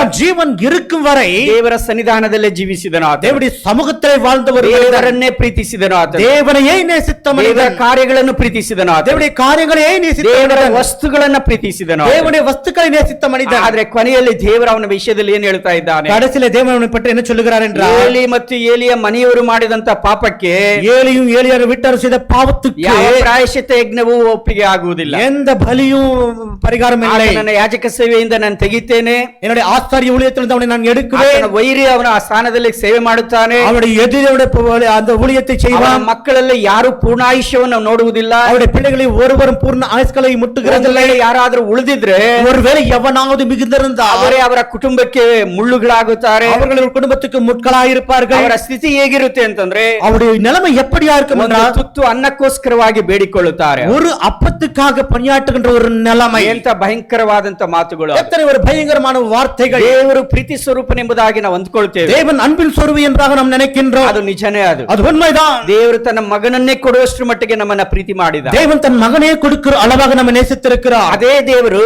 அதே தேவன் ಪರಿಶುದ್ಧನಾಗಿದ್ದಾನೆ. பரிசுத்தராயிருக்கின்றார். ಆತನು ಪಾಪವನ್ನ ದ್ವೇಷಿಸ್ತಾನೆ. அவர் பாவத்தை பகைக்கிற தேவனாயிருக்கின்றார். ಆತನು ಶಿಕ್ಷಿಸುವಂತ ದೇವರಾಗಿದ್ದಾನೆ. அதை அவர் தண்டிக்கின்ற தேவனாயிருக்கின்றார். ಆ ದೇವರು ಏನ್ ಹೇಳ್ತಾನೆ ಗೊತ್ತಾ? அந்த தேவன் என்ன சொல்லுகிறார் தெரியுமா? 30ನೇ ವಚನದ 2ನೇ ಭಾಗ. 30வது வசனத்தில் 2ஆம் பகுதியில், ನನ್ನನ್ನು ಸನ್ಮಾನಿಸುವವರನ್ನ ನಾನು ಸನ್ಮಾನಿಸ್ತೇನೆ, என்னை கனப்படுத்துகிறவனை நான் கனப்படுத்துவேன், ನನ್ನನ್ನು ತಿರಸ್ಕರಿಸುವವರು ತಿರಸ್ಕಾರ. என்னை புறக்கணிக்கிறவனை நான் புறக்கணிப்பேன் என்று சொல்கிறார். Honour me I will honour them. நான் என்னை கனப்படுத்துகிறவனை நான் கனப்படுத்துவேன். ಜೀವನಕ್ಕೆ ಅನೇಕ ಸೂತ್ರಗಳಿಲ್ಲ. வாழ்க்கைக்கு அநேக சூத்திரங்கள் இல்லை. ನಿನ್ನ ಜೀವಿತದಲ್ಲಿ ಮೇಲೆ ಬರಬೇಕು ಅಂತಂದ್ರೆ, உன் வாழ்க்கையிலே நீ மேலே வர வேண்டும் என்றால், ದೇವರ ಆಶೀರ್ವಾದ ನೀನು ಹೊಂದಿಕೊಳ್ಳಬೇಕಾದ್ರೆ, நீ தேவனுடைய ஆசீர்வாதங்களை பெற்றுக்கொள்ள வேண்டும் என்றால், ಒಂದೇ ಒಂದು ಸೂತ್ರ ಇದೆ. ஒரே ஒரு காரியம் இருக்கிறது. If you honor God, God will honor you. தேவனை நீ கனப்படுத்தினா தேவன் உன்னை கனப்படுத்துவார். ದೇವರನ್ನ ಯಾರು ಸನ್ಮಾನಿಸ್ತಾರೋ, தேவனை எவன் கவனப்படுத்துகின்றானோ ಇಲ್ಲಿ ಗೌರವಿಸಬೇಕಂತೆ ನಾವು. அவரை கனப்படுத்த வேண்டும். ಸೊ ದೇವರನ್ನ ಸನ್ಮಾನಿಸುವವರನ್ನ ಆತನ ಸನ್ಮಾನಿಸ್ತಾನೆ. அவரை கனப்படுத்துகிறவரை அவர் கனப்படுத்துகின்றார். ದೇವರನ್ನ ನೀನ್ ತಿರಸ್ಕಾರ ಮಾಡಿದ್ರೆ, தேவனை நீ புறக்கணித்தார், ದೇವರು ತಿರಸ್ಕರಿಸ್ತಾನೆ. தேவனையும் புறக்கணிப்பார். ಇದೇ ದೇವರ ಮಕ್ಕಳಿಗೆ ದೇವರು ಕೊಡುವಂತ ವಾಕ್ಯ ಇದಾಗಿದೆ. தேவனுடைய பிள்ளைகளுக்கு தேவன் கொடுக்கிற வார்த்தை இதா இருக்கிறது. ಏಲಿ ಏನು ಮಾಡಿದ? ஏலி என்ன செய்தார்? ದೇವರನ್ನ ಆತನು ಸನ್ಮಾನಿಸಲಿಲ್ಲ. தேவனை அவன் கனப்படுத்தவில்லை. ದೇವರನ್ನ ತಿರಸ್ಕಾರ ಮಾಡಿದ ಆತ. தேவனை புறக்கணித்தான். ದೇವರನ್ನ ಹೇಗೆ ತಿರಸ್ಕಾರ ಮಾಡಿದ ಅಂತಂದ್ರೆ, எப்படியாக தேவனை புறக்கணித்தான் என்றால், how did Eli dishonored God? எப்படியாக தேவனை அவன் கனஹீனப்படுத்தினான்? ಅಷ್ಟು ಒಳ್ಳೆ ಮನುಷ್ಯ, அத்தனை நல்ல மனிதன், ಕರ್ತನಿಗೆ ಮಹಾಯಾಜಕ, கர்த்தனுக்கு மகாசாரியன், ದೇವರ ಗುಡಾರದಲ್ಲಿ ಸೇವೆ ಮಾಡುವಂತ, தேவனுடைய கூடாரத்தில் பணியாற்றி வந்தவன், ದೇವರನ್ನ ಹೆಂಗೆ ತಿರಸ್ಕಾರ ಮಾಡಿದ? தேவனை எப்படியாக அவன் புறக்கணித்தான்? ವಾಕ್ಯದಲ್ಲಿ ನೋಡೋಣ ನಾವು. வார்த்தையிலே நாம் பார்க்கலாம். 3ನೇ ಅಧ್ಯಾಯ 3ஆம் அதிகாரம் 29ನೇ ವಚನದ ಕೊನೆ ಭಾಗ, 29வது வசனத்தில், 2ನೇ ಅಧ್ಯಾಯ 2ஆம் அதிகாரம் 29ನೇ ವಚನದ ಕೊನೆಯ ಭಾಗ, 29வது வசனத்தில் கடைசி பகுதி. ನೀನು ನನ್ನನ್ನು ಗೌರವಿಸುವುದಕ್ಕಿಂತ ಹೆಚ್ಚಾಗಿ நீ என்னை கனப்படுத்துவது, ನಿನ್ನ ಮಕ್ಕಳನ್ನ ಗೌರವಿಸುವುದು ಸರಿಯೋ? உன் பிள்ளைகளை கனப்படுத்துவது நலமோ? ಅದು ಅವನು ಮಾಡಿದಂತ ಪಾಪ. ಅದು இது அவன் செய்த பாவம். ಒಬ್ಬ ಮಹಾಯಾಜಕನಾಗಿ, ಒಬ್ಬ ಮಗಾ ಆಸಾರ್ಯನಾಗಿ, ಸೇವಕನಾಗಿ, ஒரு தேவ ஊழியனாக, ಸನ್ನಿಧಾನದಲ್ಲಿ ಸೇವೆ ಮಾಡುವವನಾಗಿ, தேவ சமூகத்திலே ஊழியம் செய்கின்றவனாக, ಜೀವಿತದಲ್ಲಿ ಎಷ್ಟೋ ಒಳ್ಳೆ ಕಾರ್ಯಗಳಿರಬಹುದು. அவன் வாழ்க்கையில் எத்தனை நல்ல காரியங்கள் இருக்கலாம். ಇವತ್ತು ಅದೇ ಪ್ರಶ್ನೆಯನ್ನ ದೇವರು ನಿನ್ನ ಕೇಳ್ತಾ ಇದ್ದಾನೆ. தேவன் அதே கேள்வியை நமக்கு இன்றைக்கு கேட்கின்றார். ಇವತ್ತು ಅದೇ ಪ್ರಶ್ನೆಯನ್ನ ದೇವರು ನನಗೂ ಕೇಳ್ತಾ ಇದ್ದಾನೆ. அதே கேள்வியை தேவன் என்னையும் கேட்கின்றார். ಏನು ಕೇಳ್ತಾ ಇದ್ದಾನೆ? என்னையா கேட்கிறார்? ದೇವರಿಗಿಂತಲೂ ಹೆಚ್ಚಾಗಿ தேவனை தேவனை காட்டிலும் ನಿನ್ನ ಮಕ್ಕಳನ್ನ ಗೌರವಿಸುವುದು ಸರಿನಾ? உன் பிள்ளைகளை கனப்படுத்துவது சரியோ? ದೇವರಿಗಿಂತ ಹೆಚ್ಚಾಗಿ தேவனை காட்டிலும் ನಿನ್ನ ಮಕ್ಕಳನ್ನ ಪ್ರೀತಿಸುವುದು ಸರಿನಾ? உன் பிள்ளைகளை நேசிப்பது சரியோ? ನಿನ್ನ ಮಕ್ಕಳನ್ನ ಪ್ರೀತಿಸಬೇಡ ಅಂತ ದೇವರು ಹೇಳಲಿಲ್ಲ. உன் பிள்ளைகளை நேசிக்காதே என்பதாக என் தேவன் சொல்லவில்லை. ದೇವರು ಏನ್ ಹೇಳ್ತಾ ಇದ್ದಾನೆ? தேவன் என்ன சொல்லுகிறார்? ಇನ್ನೊಂದ್ ಸಾರಿ ಓದ್ರಿ ನೀವು. இன்னொரு தடவை வாசியுங்கள். ನೀನು ನನ್ನನ್ನು ಗೌರವಿಸುವುದಕ್ಕಿಂತ ಹೆಚ್ಚಾಗಿ நீ என்னை கனப்படுத்துவதை காட்டிலும் அதிகமாக ನಿನ್ನ ಮಕ್ಕಳನ್ನೇ ಗೌರವಿಸುವುದು ಸರಿಯೋ? உன் பிள்ளைகளை கனப்படுத்துவது சரியோ? ಅದು ಏಲಿಯ ಪಾಪ. ಅದು இது ஏலியோட பாவம். இது ಒಬ್ಬ ತಂದೆಯಾಗಿ ஒரு தகப்பனாக ದೇವರನ್ನ ಪ್ರೀತಿಸುವುದಕ್ಕಿಂತ ಹೆಚ್ಚಾಗಿ தேவனை நேசிப்பதை காட்டிலும் ಇವತ್ತು ಮಕ್ಕಳನ್ನ ತಂದೆಗಳು ಪ್ರೀತಿಸ್ತಾ ಇದ್ದಾರೆ. இன்னைக்கு பிள்ளைகளை தகப்பமார்கள் ನಮ್ಮ நேசிக்கிறார்கள். ಸಭೆಯಲ್ಲಿ ಎಷ್ಟು ಜನರಿದ್ದಾರೆ? இன்னைக்கு எத்தனை பேர்கள் நம்ம சபையில் இருக்கிறார்கள்? ಎಷ್ಟೋ ಸಾರಿ ಪರ್ಸನಲ್ ಆಗಿ ಹೇಳ್ತೇನೆ ನಾನು. எத்தனையோட தனிப்பட்ட விதத்தில் சொல்லுகின்றேன். ಬ್ರದರ್, ದೇವರಿಗಿಂತ ಹೆಚ್ಚಾಗಿ ನಿನ್ನ ಮಕ್ಕಳನ್ನ ಪ್ರೀತಿ ಮಾಡಬೇಡ. சகோதரனே, தேவனை காட்டிலும் உன் பிள்ளை அதிகமாக நீ நேசிக்காதே. ನಿನ್ನ ಮಕ್ಕಳನ್ನ ನೀನು ಖಂಡಿಸಬೇಕು. ನೀನು உன் பிள்ளைகளை நீ கண்டிக்க வேண்டும். ನಿನ್ನ ಮಕ್ಕಳು ಪಾಪ ಮಾಡುವಾಗ பாவல்லைகள் பாவம் ನಿನ್ನ செய்யும்போது ಮಕ್ಕಳನ್ನ ನೀನು ತಿದ್ದಬೇಕು. உன் ನೀನು பிள்ளைகளை நீ திருத்த வேண்டும். ನಿನ್ನ ಮಕ್ಕಳು ದೇವರಿಗಿಂತ ಹೆಚ್ಚಲ್ಲ. ನಿನಗೆ உன் பிள்ளைகள் தேவனை காட்டிலும் அதிகமல்ல. ಎಷ್ಟೋ ಸಾರಿ ಪರ್ಸನಲ್ ಆಗಿ ಹೇಳ್ತೇನೆ, எத்தனை தடவை நான் தனிப்பட்ட ಎಷ್ಟೋ விதத்தில் ಸಾರಿ சொல்லுகிறேன். ವಾಕ್ಯದಿಂದ ಹೇಳ್ತೇನೆ. எத்தனை தடவை நான் வார்த்தை மூலமாக ಇವತ್ತು சொல்லுகிறேன். ಅದೇ ವಾಕ್ಯ ದೇವರು ನಮಗೆ ಕೊಡ್ತಾ ಇದ್ದಾರೆ. அதே வார்த்தையை தேவன் நமக்கு கொண்டிருக்கிறார். ಏಲಿಯ ವಿಷಯದಲ್ಲಿ ஏலி பற்றி ದೇವರು ಮಾಡಿದಂತ ನ್ಯಾಯ ತೀರ್ಪು, தேவன் செய்த நியாய தீர்ப்பு, ಒಂದೇ ದೇವರು ನಮ್ಮ ಪಕ್ಷದಲ್ಲಿ ಮಾಡುವುದಾದ್ರೆ தேவன் ஒருவேளை நம்முடைய பட்சத்தில் செய்வாரானால் ನಾವು ಯಾವತ್ತೂ ಇಲ್ಲಿ ನಾವು ಕುಳಿತುಕೊಳ್ಳಿಕ್ಕೆ ಸಾಧ್ಯವಿಲ್ಲ. நாம் இங்கே அமர்ந்து கொண்டிருக்க முடியாது. ನಾವು ಉಳಿದಿರಲಿಕ್ಕೆ ಸಾಧ್ಯವಿಲ್ಲ. நான் ನಾವು உயிரோடு இருக்க முடியாது. ದೇವರ ಅಪಾರವಾದ ಕೃಪೆ ಇವತ್ತು ನಾವು ಉಳಿದಿದ್ದೇವೆ. தேவனுடைய பெரிதான கிருபையால் நாம் இன்னைக்கு ஜீவனோடு இருக்கின்றோம். ಸೊ ಏಲಿಯ ಪಾಪವೇನು? ஏலியோட பாவம் என்ன? ದೇವರಿಗಿಂತ ಹೆಚ್ಚಾಗಿ தேவனை காட்டிலும் அதிகமாக ಮಕ್ಕಳನ್ನ ಗೌರವಿಸಿದ, தன் பிள்ளைகளை கனப்படுத்தினான், ಮಕ್ಕಳನ್ನ ಪ್ರೀತಿ ಮಾಡಿದ, தன் பிள்ளைகளை நேசித்தான். ಆದ್ರಿಂದ ದೇವರ ನ್ಯಾಯ ತೀರ್ಪು ಬಂತು. அதனால் தேவனுடைய நியாய தீர்ப்பு வந்தது. ಈಗ ಆತನ ಏಲಿಯ ಮಕ್ಕಳ ಪಾಪಗಳು ಏನು? ஏலியோ பிள்ளையுடைய பாவம் என்னையா? ಆ ಪಾಪಗಳು ಏನೆಂಬುದಾಗಿ ನಾವು ನೋಡ್ತೇವೆ. அந்த பிள்ளைகளை பாவம் என்னென்பதாக நாம் இங்கே பார்க்கின்றோம். 2ನೇ ಅಧ್ಯಾಯ 2ஆம் அதிகாரம் 12ನೇ ವಾಕ್ಯದಿಂದ ನಾವು ಓದುವುದಾದ್ರೆ, நாம் 12ஆம் வசனத்திலிருந்து வாசிப்போமானால், ಏಲಿಯ ಮಕ್ಕಳು ಬಹುದುಷ್ಟರಾಗಿದ್ದರು. ஏலியோட பிள்ளைகள் மிகவும் துஷ்டர்களாக இருந்தார்கள். ಏಲಿ ದೇವರ ಸೇವಕ, ஏலி தேவனுடைய ஊழியக்காரன். ಏಲಿ ಮಕ್ಕಳು, ஏலியோட பிள்ளைகள் ಪಾಸ್ಟರ್ಸ್ ಮಕ್ಕಳು. அவர் போதகருடைய பிள்ளைகள். ಪಾಸ್ಟರ್ಸ್ ಮಕ್ಕಳಾಗಿ ಜೀವಿಸೋದು ಬಹಳ ಕಷ್ಟ. ಅದು போதகருடைய பிள்ளைகளாக வாழ்கின்றது மிகவும் கடினம். ಇವತ್ತು ಎಷ್ಟೋ ಕಡೆಗಳಲ್ಲಿ ನೋಡ್ತೇವೆ ನಾವು. இன்றைக்கு எத்தனையோ இடத்துல பார்க்கின்றோம், ತಂದೆ ಪಾಸ್ಟರು, அப்பா போதகராக இருக்கிறார், ಆದ್ರೆ ಮಕ್ಕಳು ದುಷ್ಟರಾಗಿ ಜೀವಿಸ್ತಾರೆ. பிள்ளைகள் துஷ்டர்களாக வாழ்ந்து ನಮ್ಮ கொண்டிருக்கிறார்கள். ಸಮಾಜನೇ ಹಂಗಿರ್ತದೆ. நம்முடைய சமுதாயமே அப்படிதான் இருக்கிறது. ಅಪ್ಪ ಪೊಲೀಸ್ ಆದ್ರೆ ಮಗ ಕಳ್ಳ ಆಗಿರ್ತಾನೆ. அப்பா போலீஸா இருந்தால் பிள்ளை திருடனாக இருக்கின்றான். ಇಲ್ಲಿ ಏಲಿ ಮಹಾಯಾಜಕ ದೇವಸೇವಕ, இங்க ஏலி மகா ஆசாரியன் தேவனுடைய ஊழியக்காரன். ಆದ್ರೆ ಅವನ ಮಕ್ಕಳು ಏನಾಗಿದ್ದಾರೆ? அவருடைய பிள்ளைகள் என்னவா இருக்கிறார்கள்? ಬಹು ದುಷ್ಟರಾಗಿದ್ದರು. மிகவும் துஷ்டர்களாக ಅದೇ இருக்கிறார்கள். ವಾಕ್ಯದಲ್ಲಿ ಈಗ ನೋಡುತ್ತೇವೆ. அதே வார்த்தையில நாம் பார்க்கிறேன், ಅವರು ಯೆಹೋವನನ್ನು அவர்கள் கர்த்தரை ಲಕ್ಷಿಸುತ್ತಿರಲಿಲ್ಲ. லட்சிக்கவில்லை. ಲಕ್ಷಿಸುತ್ತಿರಲಿಲ್ಲ ಅಂದ್ರೇನು? லட்சிக்கவில்லை என்ற அர்த்தம் என்ன? Don't care. அவரை கவனிக்கவில்லை என்பதாக. ಆ ಮಕ್ಕಳಿಗೆ, ಅವ್ರ ಮಕ್ಕಳಿಗೆ ದೇವರ ವಾಕ್ಯ ಹೇಳ್ರಿ. அந்த பிள்ளைகளுக்கு தேவனுடைய வார்த்தை சொல்லுங்க. Don't care. அவர்கள் அதுக்கு கவனிக்கிறதில்லை. ಅವ್ರಿಗೆ ತಂದೆ ತಾಯಿ ಹೇಳಿದ್ರು ಕೇಳಲ್ಲ, தகப்பன் தாயும் கேட்கறதில்ல, ಸೇವಕರು ಹೇಳಿದ್ರು ಕೇಳಲ್ಲ, ஊழியர் சொன்னாலும் கேட்கறதில்ல. ಯಾವ ಸೇವಕರಾದ್ರೂ ವಾಕ್ಯ ಹೇಳಿ, எந்த ஊழியர் வார்த்தை சொன்னாலும் ಡೋಂಟ್ ಕೇರ್. அவருக்கு தலைக்கு எடுத்துக்கிறதில்லை. ದೇವರೇ ಬಂದು ಮಾತಾಡ್ಬೇಕಾ? தேவன் தான் வந்து பேச வேண்டுமா? ದೇವರು ತನ್ನ ವಾಕ್ಯ ಕೊಟ್ಟವನೇ, தேவன் அவருடைய வார்த்தை ದೇವರು ತನ್ನ கொடுத்திருக்கிறார், ಆತ್ಮ ಕೊಟ್ಟವನೇ, தேவன் அவருடைய ஆவியை ದೇವರು கொடுத்திருக்கிறார், ತನ್ನ ಜನರನ್ನ ಕೊಟ್ಟವನೇ, தேவனுடைய பலனை ದೇವರು ತನ್ನ கொடுத்திருக்கிறார், ಸೇವಕರನ್ನ ಕೊಟ್ಟವನೇ, தேவன் ஊழியரை ಅವರ கொடுத்திருக்கிறார். ಮೂಲಕವಾಗಿ ವಾಕ್ಯ ಹೇಳಿದ್ರೆ அவருடைய மூலியமாக வார்த்தை ಆ சொன்னால் ಮಕ್ಕಳು ಹೆಂಗವ್ರೆ? அந்த பிள்ளைகள் எப்படி இருப்பார்கள்? Don't care. தலைக்கு எடுத்துக்கிறது. ಎಷ್ಟೋ ಜನರು ಎಚ್ಚರಿಸಿರ್ತಾರೆ, எத்தனை பேர் எச்சரித்திருப்பார்கள், ಆಲಯದಲ್ಲಿ ನೀನು ನಡ್ಕೊಳ್ಬಾರದು, ஆலயத்தில் இப்படி நடந்து கொள்ளக்கூடாது, ಆಲಯದಲ್ಲಿ ನೀನು ಎದ್ದು ಓಡಾಡಬಾರದು, ನೀನು ஆலயத்தில் எழுந்து ஓடாடக்கூடாது, ದೇವರ ಸನ್ನಿಧಾನದಲ್ಲಿ ಈಗ ಬರಬಾರದು, ನೀನು தேவனுடைய சமூகத்தில் இப்படி வரக்கூடாது, ದೇವ ಜನರೊಟ್ಟಿಗೆ ನೀನು ನಡ್ಕೊಳ್ಬಾರದು, ನೀನು தேவ பிள்ளைகளோடு நீ இப்படி நடந்து கொள்ளக்கூடாது. ಎಷ್ಟೇ ಎಚ್ಚರಿಸಲಿ, எவ்வளவாக நாம் எச்சரித்தாலும் கூட ಡೋಂಟ್ ಕೇರ್. ಯೆಹೋವನನ್ನು ಲಕ್ಷಿಸಿರ್ಲಿಲ್ಲ. அவர்கள் ದೇವರೇ ಮಾತನಾಡಿದ್ರು, தேவன் பேசினாலும் கூட ಐ ಡೋಂಟ್ ಕೇರ್, அவர்கள் ஓரம் கட்டினார்கள், ಲಕ್ಷಿಸ್ತಿರ್ಲಿಲ್ವಂತೆ. அவர்கள் அதை லட்சிக்கவில்லை. ಎಂತ ದುಃಖಕರವಾದಂತ ಮಾತು. ஏற்பட்ட ஒரு துக்கமான ஒரு நிலைமை. ಒಂದು ದಿವಸ ನ್ಯಾಯ ತೀರ್ಪಿನಲ್ಲಿ ಮಾತು ನಿನಗೆ ಹೇಳಿದ್ರೆ, ஒருவேளை இந்த வார்த்தை நியாய தீர்ப்பில் உனக்கு அறிவிக்கப்பட்டால் ನಿನ್ನ ಜೀವಿತ ಹೇಗಿರ್ತದೆ? உன் வாழ்க்கை எப்படி இருக்கும்? Your life was don't care life. உன்னுடைய வாழ்க்கை ஒரு கேள்விக்குரியமான வாழ்க்கையா இருக்கும். ಯಾರ ಮಾತು ಕೇಳಲ್ಲ ನೀನು. நீ யாரையும் கேட்க மாட்டாய். ಯಾರಾದ್ರೂ ಮಾತು ಹೇಳಿದ್ರೆ ಅವ್ರ ಮೇಲೆ ಕೋಪ ಮಾಡ್ಕೊಳ್ಳೋದು. யாராவது வார்த்தை சொன்னா அதே ಮೇಲೆ கோபம் கொள்ளுகிறது. ಯಾರಾದ್ರೂ ನಿನ್ನ ತಿದ್ದಿದ್ರೆ ಅವ್ರ ಮೇಲೆ ಕೋಪ ಮಾಡ್ಕೊಳ್ಳೋದು. யாராவது திருத்தினால் ಅವ್ರ ಮೇಲೆ கோபம் கொள்ளுகிறது. ಕೋಪ ಮಾಡ್ಕೊಳ್ಳೋದು ಮಾತ್ರವಲ್ಲ, கோபம் கொள்ளுகிறது மட்டுமல்ல, ಅವ್ರ ಮೇಲೆ ಕೆಟ್ಟದಾಗ ಹೇಳಿ ಅವ್ರ ಹೆಸರನ್ನೇ ಕೆಡಿಸ್ಬಿಡ್ತಾರೆ. அவர்களை பேர் மேலே கெட்டதாக சொல்லி அவர்களை கெட்ட பேரை கொண்டு வருகிறது. ಜೀವಿತ ಇದು. இது ஏலியுடைய ಏಲಿಯ ಮಕ್ಕಳ ಜೀವಿತ இது ಇದಾಗಿದೆ. ஏலியுடைய பிள்ளையுடைய வாழ்க்கை இது. ದೇವರ ದೃಷ್ಟಿನಲ್ಲಿ ಬಹಳ ದುಷ್ಟರಾಗಿದ್ದರು ಅವರು. தேவனுடைய பார்வையிலே மிகவும் துஷ்டர்களாய் இருந்தார்கள். ಯೆಹೋವನನ್ನು ಅವರು ಲಕ್ಷಿಸ್ತಿರ್ಲಿಲ್ಲ ಅವರು. கர்த்தரவர்கள் லட்சிக்கவில்லை. ಏನ್ ಮಾಡ್ತಾ ಇದ್ರು? என்ன செய்தார்கள்? ಯಜ್ಞ ಅರ್ಪಿಸುವುದಕ್ಕೆ ಮೊದಲೇ, பலியை அர்ப்பணிப்பதற்கு ಆ முன்பதாகவே, ಮಾಂಸ ಬೇಯುತ್ತಿರುವಾಗಲೇ, அந்த இறைச்சியானது வேய்ந்து கொண்டிருக்கும் போதே, ಅಡುಗೆ ಮಾಡುವವರ ಮೇಲೆ ದೌರ್ಜನ್ಯ ನಡೆಸಿ அந்த சமையல் செய்கிற மேலே அக்கிரமத்தை ಆ நடத்தி ಪಾತ್ರೆಯಿಂದ ಮಾಂಸವನ್ನ ತೆಗೆದುಕೊಳ್ತಾ ಇದ್ರು அந்த ಅವರು. பாத்திரத்திலிருந்து இறைச்சியை எடுத்துக் கொள்ளுவார்கள். ಅಂದ್ರೆ ಏನ್ ಮಾಡ್ತಾ ಇದ್ದಾರೆ? அவர்கள் என்ன செய்வார்கள்? ದೇವರ ಯಜ್ಞಗಳನ್ನ ಅಲಕ್ಷ್ಯ ಮಾಡುತ್ತಾ ಇದ್ದಾರೆ. தேவனுடைய பலிகளை அவர்கள் அலட்சியம் செய்வார்கள். ತಿರಸ್ಕಾರದಿಂದ ನೋಡ್ತಾ ಇದ್ದಾರೆ. அவர்கள் புறக்கணிப்போடு பார்ப்பார்கள். ನನಗೊಬ್ಬ ಪಾಸ್ಟರ್ ಮಗ ಗೊತ್ತಿತ್ತು. எனக்கு ஒரு போதகருடைய மகன் தெரிந்திருக்கிறேன். ಅವರಪ್ಪ ವಾಕ್ಯ ಹೇಳ್ತಾ ಇದ್ರು. அவர் அப்பா வார்த்தை சொல்லிக் கொண்டிருந்தால் ಈತನು ಹೊರಗಡೆ ಕುತ್ಕೊಂಡು ಫ್ರೆಂಡ್ಸ್ ಜೊತೆಯಾಗಿ ಚಿಟ್ ಚಾಟ್ ಮಾಡ್ತಿದ್ದ ಅವನು. அவர் வெளியே ಸ್ನೇಹಿತரோடு உட்கார்ந்து ஒரு சாட் பண்ணி கொண்டிருந்தான். ನಾನು ಲೇಟ್ ಆಗಿ ಹೋದೆ ಅವತ್ತು.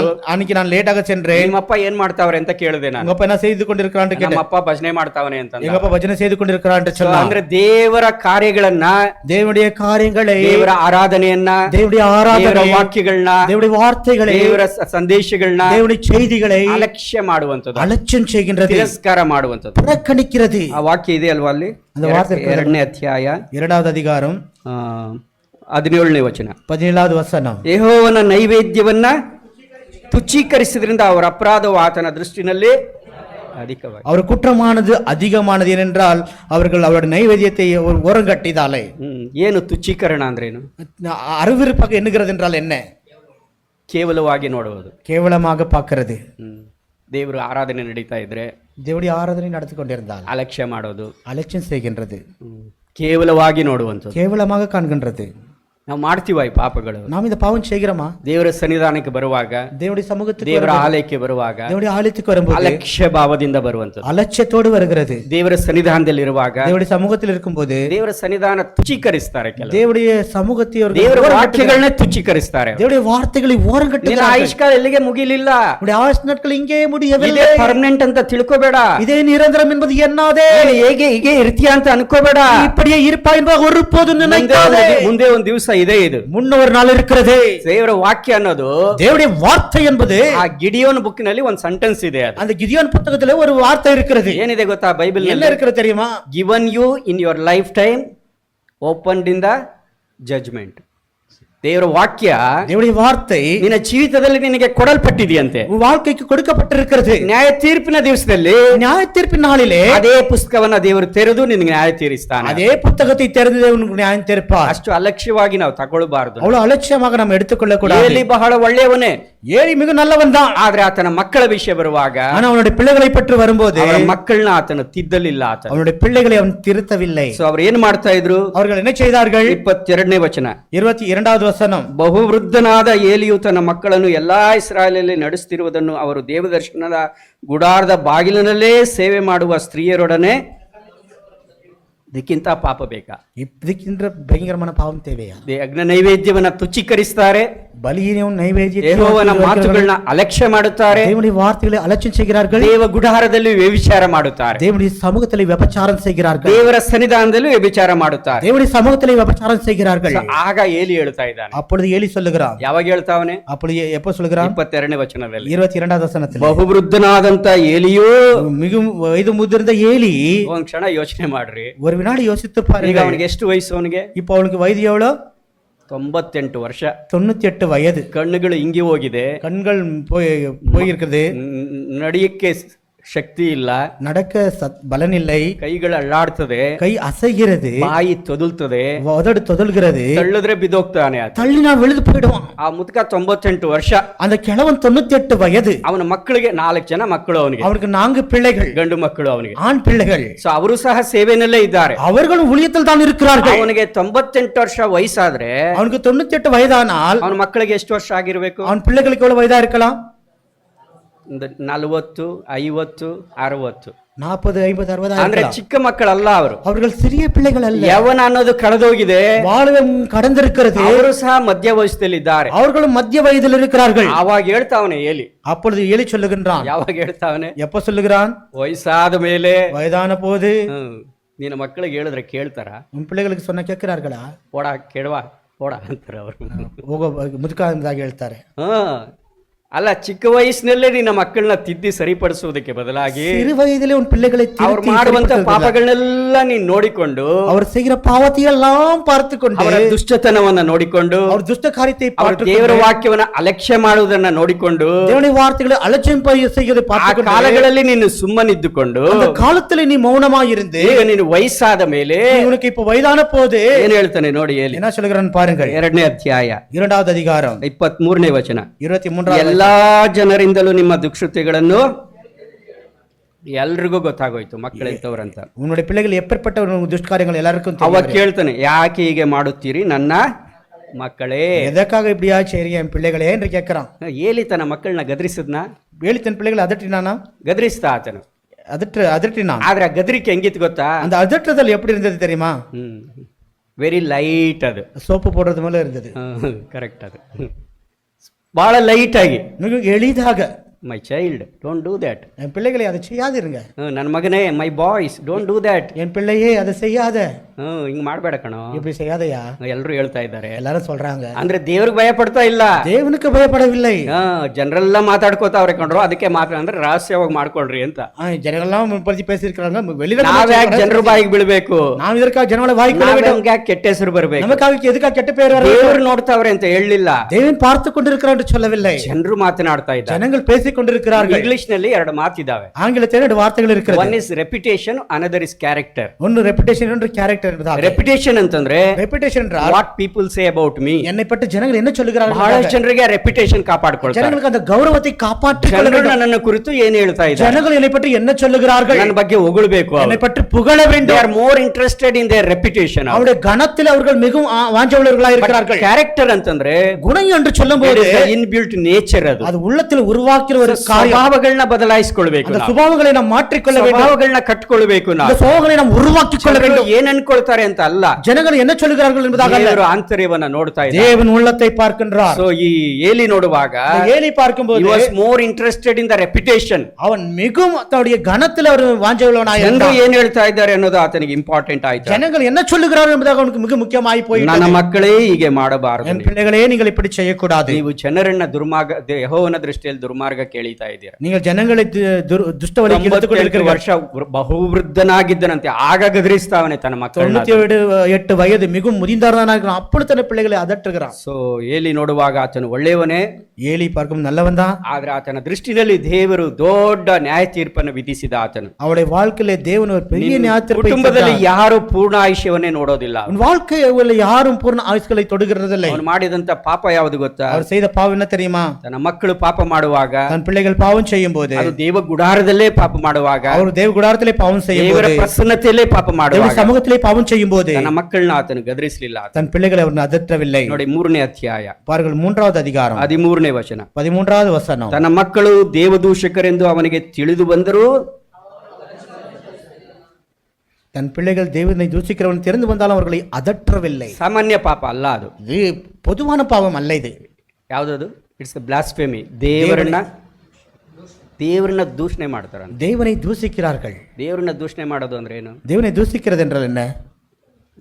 ದೇವರ ವಿಷಯವಾಗಿ ಕೆಟ್ಟದನ್ನ ಮಾತನಾಡುವಂಥದ್ದು. தேவனை பற்றி ಕೆಟ್ಟதாக பேசுகிறது. ಸೊ ದೇವದೂಷಕರೆಂದು ತಿಳಿದು ಬಂದಿದ್ರು ಸಹ, தேவனை தூஷிக்கிறவர்கள் என்றாக தெரிந்து வந்தாலும் கூட ಏಲಿ ಅವರ ವಿಷಯದಲ್ಲಿ ನಿರ್ಲಕ್ಷ್ಯ ಮಾಡಿದನು ಆತ.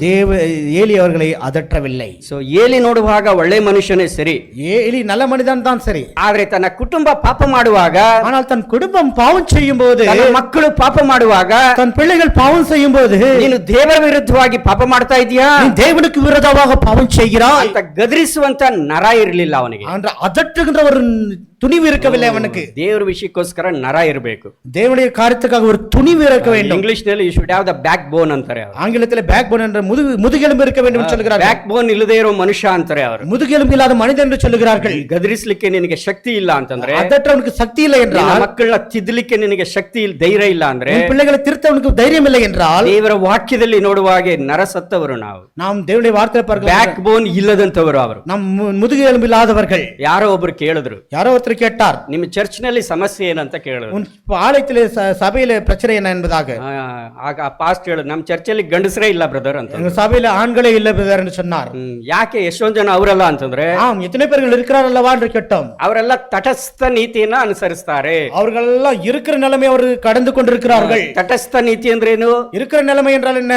ಹಂಗೂ ಇಲ್ಲ ಹಿಂಗೂ ಇಲ್ಲ, அப்படியெல்லாம் இப்படி இல்ல. ಸೊ ಇರೋ ಸಮಸ್ಯೆಗಳೆಲ್ಲ ಹೆಂಡತಿದಿರಿ ಕೊಟ್ಬಿಟ್ಟವ್ರೆ. இருக்கிற பிரச்சனைகள் மனைவிக்கு கொடுத்திருக்கிறார்கள். ಗಂಡ ಏನ್ ಮಾಡ್ತಾನೆ? கணவன் என்ன செய்திருக்கிறான்? ಹೆಂಗಾದ್ರೂ ಮಾಡ್ಕೊಳ್ಳಿ ಬಿಡು, எப்படியான ஆசை. ನಿನ್ ಮಕ್ಕಳು ಹೆಂಗ್ ಮಾಡ್ತಾರೆ? உன் பிள்ளைகள் என்ன செய்கிறார்கள்? ಹೆಂಗಾದ್ರೂ ಮಾಡ್ಕೊಳ್ಳಿ ಬಿಡು, எப்படியாவது செய்யட்டும். ಅವ್ರಿಗೆ 40 ವರ್ಷ ವಯಸ್ಸು ಬ್ರದರ್, அவர்கள் 40 வயது பிரதர், ಅವ್ರು ಮೆಜಾರಿಟಿಗೆ ಬಂದಿದ್ದಾರೆ, அவர்கள் மெஜாரிட்டிக்கு வந்திருக்கிறார்கள். ಅವ್ರನ್ನ ನಾನು ಗದರಿಸಕ್ ಆಗುತ್ತಾ? அவர்கள் அதட்ட முடியுமா? ಅವ್ರು ಗದರಿಸಿದ್ರೆ ನನ್ನ ಬಿಡ್ತಾರಾ? அவர்களை அதட்டினால் என்ன விடுவார்களா? ನನ್ನ ಮಕ್ಕಳು ದುಡಿಯೋದೇ ನಾನು ತಿಂತಾ ಇದ್ದೀನಿ ಬ್ರದರ್, என் பிள்ளைகள் சம்பாதித்த நான் புசித்துக் கொண்டிருக்கிறேன். ನನ್ನ ಮಕ್ಕಳನ್ನ ನಾನು ಗದರಿಸಕ್ ಆಗೋದೇ ಇಲ್ಲ, என் பிள்ளைகளை நான் அதட்ட முடியாது. ನನ್ನ ಮಕ್ಕಳು ಹೆಂಗಾದ್ರೂ ಮಾಡ್ಕೊಳ್ಳಿ ಬಿಡಿ, என் பிள்ளைகள் எப்படியாவது செய்யட்டும். ನಿನ್ನ ಮಕ್ಕಳು ಚರ್ಚ್ಗೆ ಹಿಂಗ್ ಬರ್ತಾರೆ, உன் பிள்ளைகள் ஆலயத்துக்கு போய் வருகிறார்கள், ನಾನು ಗದರಿಸಕ್ ಆಗುತ್ತಾ? நான் அதட்ட முடியுமா? ನಿನ್ನ ಮಗ 11 ಗಂಟೆಗೆ ಬರ್ತಾನೆ, உன் மகன் 11 மணிக்கு வரான், ಅವನು ಮೇಜರ್ ಆಗಿದ್ದಾನೆ ಬ್ರದರ್, ಅವ್ನು ನನ್ನ ಬುದ್ಧಿ ಹೇಳಕ್ ಆಗುತ್ತಾ? அவன் பெரியவனா இருக்கிற பிரதர், அவன் புத்தி சொல்ல முடியுமா? ನಿನ್ನ ಮಗ ಈಗ ಮಾಡ್ತಾನೆ, உன் பிள்ளைகள் இப்படி செய்கிறார், ನನ್ನ ಮಗನ್ ನನ್ನ ಬುದ್ಧಿ ಹೇಳಕ್ ಆಗುತ್ತಾ? ಅವ್ನು ದುಡಿಯೋದೇ ನಾನು ತಿಂತಾ ಇದ್ದೇನೆ, என் பிள்ளைகள் புத்தி சொல்ல முடியும், அவனுடைய ருணத்தை நான் சாப்பிட்டு கொண்டிருக்கேன்னு சொல்லுகிறோம். ನಿನ್ನ ಮಗಳನ್ನ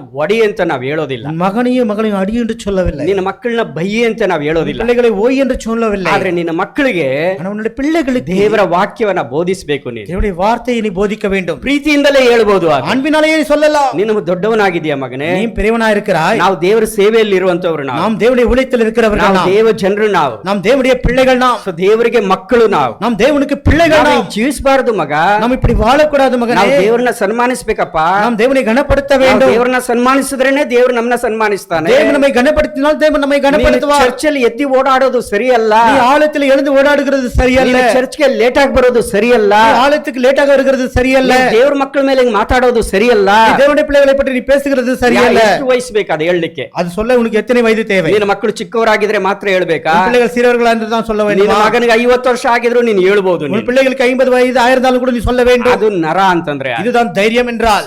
ಬೋನ್ ಅಂತಂದ್ರೆ ಅದು ಇರಬೇಕು, எலும்பு என்றால் அது இருக்க வேண்டும். ಅದಕ್ಕೆ ಬದಲಾಗಿ, அதற்கு பதிலாக ಏಲಿ ಏನು ಮಾಡ್ದ ಗೊತ್ತಾ? ஏலி என்ன செய்தான் தெரியுமா? ತಟಸ್ಥ ನೀತಿಯನ್ನ ಅನುಸರಿಸಿದ ಆತನು. இருக்கிற நிலைமையிலே அவன் இறந்து விட்டான். ದೇವರ ವಿಷಯದಲ್ಲಿ, தேவனுடைய பற்றி, ದೇವರ ಮಂದಿರದ ವಿಷಯದಲ್ಲಿ, தேவனுடைய ஆலயத்தை பற்றி, ತನ್ನ ಮಕ್ಕಳನ್ನ ಆತನು ಗದರಿಸಲಿಲ್ಲ. ಆತನು தன் பிள்ளைகளை அவன் அதற்றவில்லை. ಏನ್ ಮಾಡ್ದ ಆತನು? என்ன செய்தான்? ಹೆಂಗಾದ್ರೂ ಮಾಡ್ಕೊಳ್ಳಿ ಬಿಡು, ஏதாவது செய்து கொள்ளட்டும் விடு என்று சொல்லிவிட்டான். ವಯಸ್ಸು ಬಂದಿದೆ, வயது வந்திருக்கிறது, ಬುದ್ಧಿ ಬಂದಿದೆ, புத்தி இருக்கிறது, ನಿನ್ನ ಮಕ್ಕಳು ವ್ಯಭಿಚಾರ ಮಾಡ್ತಾನೆ, ಹೆಂಗಾದ್ರೂ ಮಾಡ್ಕೊಳ್ಳಿ ಬಿಡು. உன் பிள்ளைகள் விபச்சாரம் செய்கிறார்கள், ನಾನು ಹೇಳಿದ್ರೆ ಅವ್ರು ಕೇಳಲ್ಲ ಬ್ರದರ್, ನಾನು ಏನ್ ಮಾಡ್ಲಿ? நான் சொல்லுகிறது கேட்கிறது சகோதரன், நான் என்ன செய்கிறது? ಎಷ್ಟು ಜನ ತಂದೆಗಳು ಹೇಳ್ತಾರೆ, எத்தனை தகப்பன்மார்கள் இப்படி சொல்லுகிறார்கள். ನನ್ನ ಮುಂದೆ ನೀನು ಹೇಳ್ಬೋದು, ನೀನು என் முன்பாக நீ சொல்லலாம், ದೇವ್ರ ಮುಂದೆ ಹೇಳಲಿಕ್ಕೆ ಸಾಧ್ಯನಾ? தேவன் முன்பாக சொல்ல முடியுமா? ನಮ್ಮ ಮಕ್ಕಳ ವಿಷಯದಲ್ಲಿ, என் பிள்ளைகளை பற்றி ಒಂದು ದಿವಸ ದೇವರಿಗೆ ನಾನು ಲೆಕ್ಕ ಕೊಡಬೇಕು. நான் தேவருக்கு கணக்கு கொடுக்க வேண்டும். You cannot be a passive father. நீ ತಟಸ್ಥ ತಂದೆ ಆಗಿರ್ಲಿಕ್ಕೆ ಸಾಧ್ಯವಿಲ್ಲ. நீ இருக்கிற தகப்பனை போல இருக்க முடியாது. ಏಲಿ ತಟಸ್ಥ ತಂದೆ ಆತನು. அவன் இருக்கிற நிலைமையில் இருக்கிற ஒரு தகப்பனாவே இருந்தான் அவன்.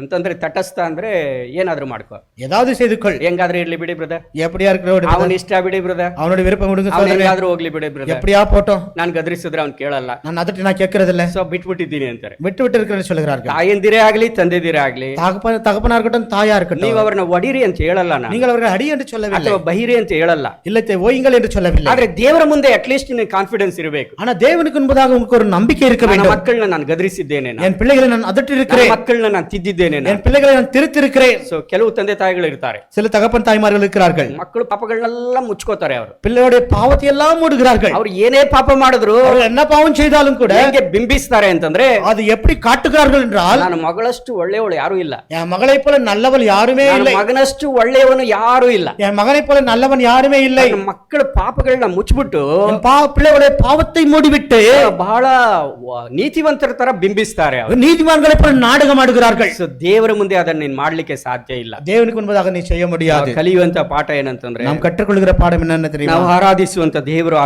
ಆತನ ಪರಿಶುದ್ಧನಾಗಿ, நம்ம ஆராதிக்கின்ற தேவன் அவர் பரிசுத்தர். ಆತನ ಮುಂದೆ ನಾವು ನಿಂತ್ಕೊಳ್ಬೇಕು. அவருக்கு முன்பதாக நாம் நிற்க வேண்டும். ನಾವು ಒಂದು ತಂದೆ ಆಗಿರ್ಬೋದು, நாம் ஒரு தகப்பனா இருக்கலாம், ತಾಯಿ ಆಗಿರ್ಬೋದು, ஒரு தாயா இருக்கலாம். ಮಕ್ಕಳ ವಿಷಯದಲ್ಲಿ ನಾವು ಲೆಕ್ಕ ಕೊಡಬೇಕು, பிள்ளைகளை பற்றி நாம் கணக்கு கொடுக்க வேண்டும். ಅದನ್ನ ನಾವು ಮರೆತು ಹೋಗಬಾರದು, அதை நாம் ஒருபோதும் மறந்து போக கூடாது. ಈ ಏಲಿಯ ಸಮಸ್ಯೆ ಏನು ಗೊತ್ತಾ? இந்த ஏலியோட பிரச்சனை என்ன தெரியுமா? ಮಕ್ಕಳ ಮುಂದೆ ನಾಟಕ ಆಡೋದು, பிள்ளைகளுக்கு முன்பாக நாடகம் போடுகிறது, ಪ್ರಿಟೆನ್ಸ್ ಅಂತೀವಿ ನಾವು. நடிக்கிறது. ಇನ್ನೊಂದು ರೀತಿಯಲ್ಲಿ ಹೇಳಬೇಕು ಅಂತಂದ್ರೆ இன்னொரு விதத்தில் சொல்ல வேண்டும் என்றால் ಈ ಏಲಿ ಸಮಸ್ಯೆ ಏನು ಗೊತ್ತಾ? இந்த ஏலியுடைய பிரச்சனை என்ன தெரியுமா?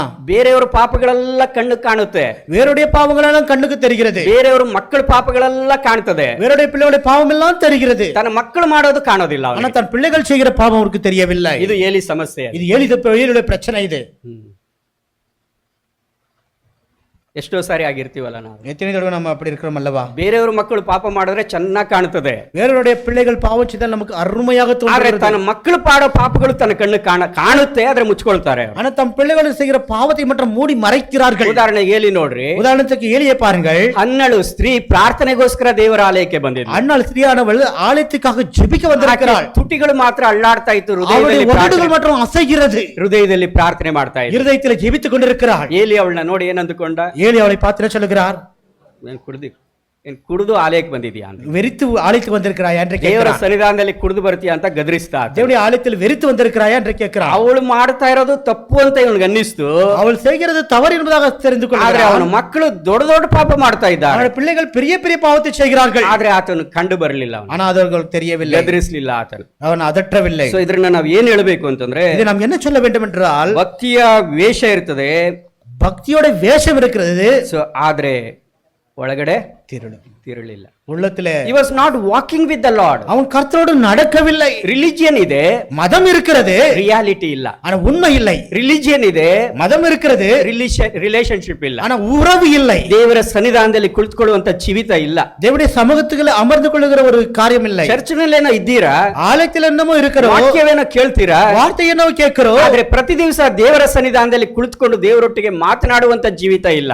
தேவனுடைய சமூகத்திலே அமர்ந்து தேவனோடு பேசுகின்ற ஒரு உறவு இல்லை. ಒಂದು ವೇಳೆ ಏಲಿ ದೇವರೊಟ್ಟಿಗೆ ಸಂಭಾಷಿಸಿದ್ರೆ, ஒருவேளை ஏலி தேவனோடு உறவாடினால், ಆತನು ಯವನಸ್ಥನಾಗಿರುವಾಗಲೇ, அவன் வாலிபனாய் இருக்கும் போதே, ಅಥವಾ ಅವನ ಮಕ್ಕಳು ಮೊಟ್ಟ ಮೊದಲದಾಗಿ ತಪ್ಪು ಮಾಡಿದಾಗಲೇ, அவருடைய பிள்ளைகள் முதலாவது பாவம் செய்த போதே, ನಿನ್ನ ಮಕ್ಕಳು ತಪ್ಪು ಮಾಡ್ತಾ ಇದ್ದಾರೆ ಅಂತ ದೇವರು ಹೇಳ್ತಾ ಇದ್ರು. தன் பிள்ளைகள் பாவம் செய்திருக்கிறார்கள் என்பதாக முதலே அறிவித்திருப்பார். He has only a religion but no reality. அவனுக்கு மதம் இருந்தது, ஆனா உண்மை என்பது அவனுக்கு இருக்கவில்லை. No relationship with God. அவனுக்கு தேவனோடு ஒரு உறவும் இருக்கவில்லை. ತಂದೆಯಾಗಿ, ஒரு தகப்பனாக ದೇವರ ಸನ್ನಿಧಾನದಲ್ಲಿ ನೀನು ಪ್ರತಿ ದಿವಸ ಕುಳಿತುಕೊಂಡು, நீ ஒவ்வொரு நாளும் தேவனுடைய சமூகத்திலே அமர்ந்து ದೇವರ ವಾಕ್ಯಗಳನ್ನ ನೀನು ಓದಿದ್ರೆ, தேவனுடைய வார்த்தைகளை நீ வாசித்திருந்தால், ದೇವರೊಟ್ಟಿಗೆ ನೀನು ಮಾತನಾಡಿದ್ರೆ, தேவனோடு நீ பேசிக் கொண்டிருந்தால், ಮಕ್ಕಳು ಹೆಂಗ ನಡೀತಾ ಇದ್ದಾರೆ ಅಂತ ನಿನಗೆ ದೇವರು ತಿಳಿಸ್ತಾ ಇದ್ರು. உன் பிள்ளைகள் எப்படி நடந்து கொண்டிருக்கிறார்கள் என்பதாக தேவன் உனக்கு அறிவிப்பார். ತಿಳಿಸೋದು ಮಾತ್ರವಲ್ಲ, தேவன் அறிவிப்பது மட்டுமல்ல, ಹೇಗೆ ತಿದ್ದಬೇಕೆಂಬ ಜ್ಞಾನ ದೇವರು ನಿನಗೆ ಕೊಡ್ತಾ ಇದ್ರು. அவரை திருத்த வேண்டும் என்ற ஞானத்தை தேவன் உனக்கு கொடுத்திருப்பார். ಅವರೊಟ್ಟಿಗೆ ಹೆಂಗ್ ಮಾತಾಡ್ಬೇಕೆಂಬ ಜ್ಞಾನ ಕೊಡ್ತಾ ಇದ್ರು. அவர்களோடு நீ எப்படி பேச வேண்டும் என்பதாக தேவன் உனக்கு ஞானத்தை கொடுத்திருப்பார். ದೇವರು ಮಾತನಾಡುವಂತ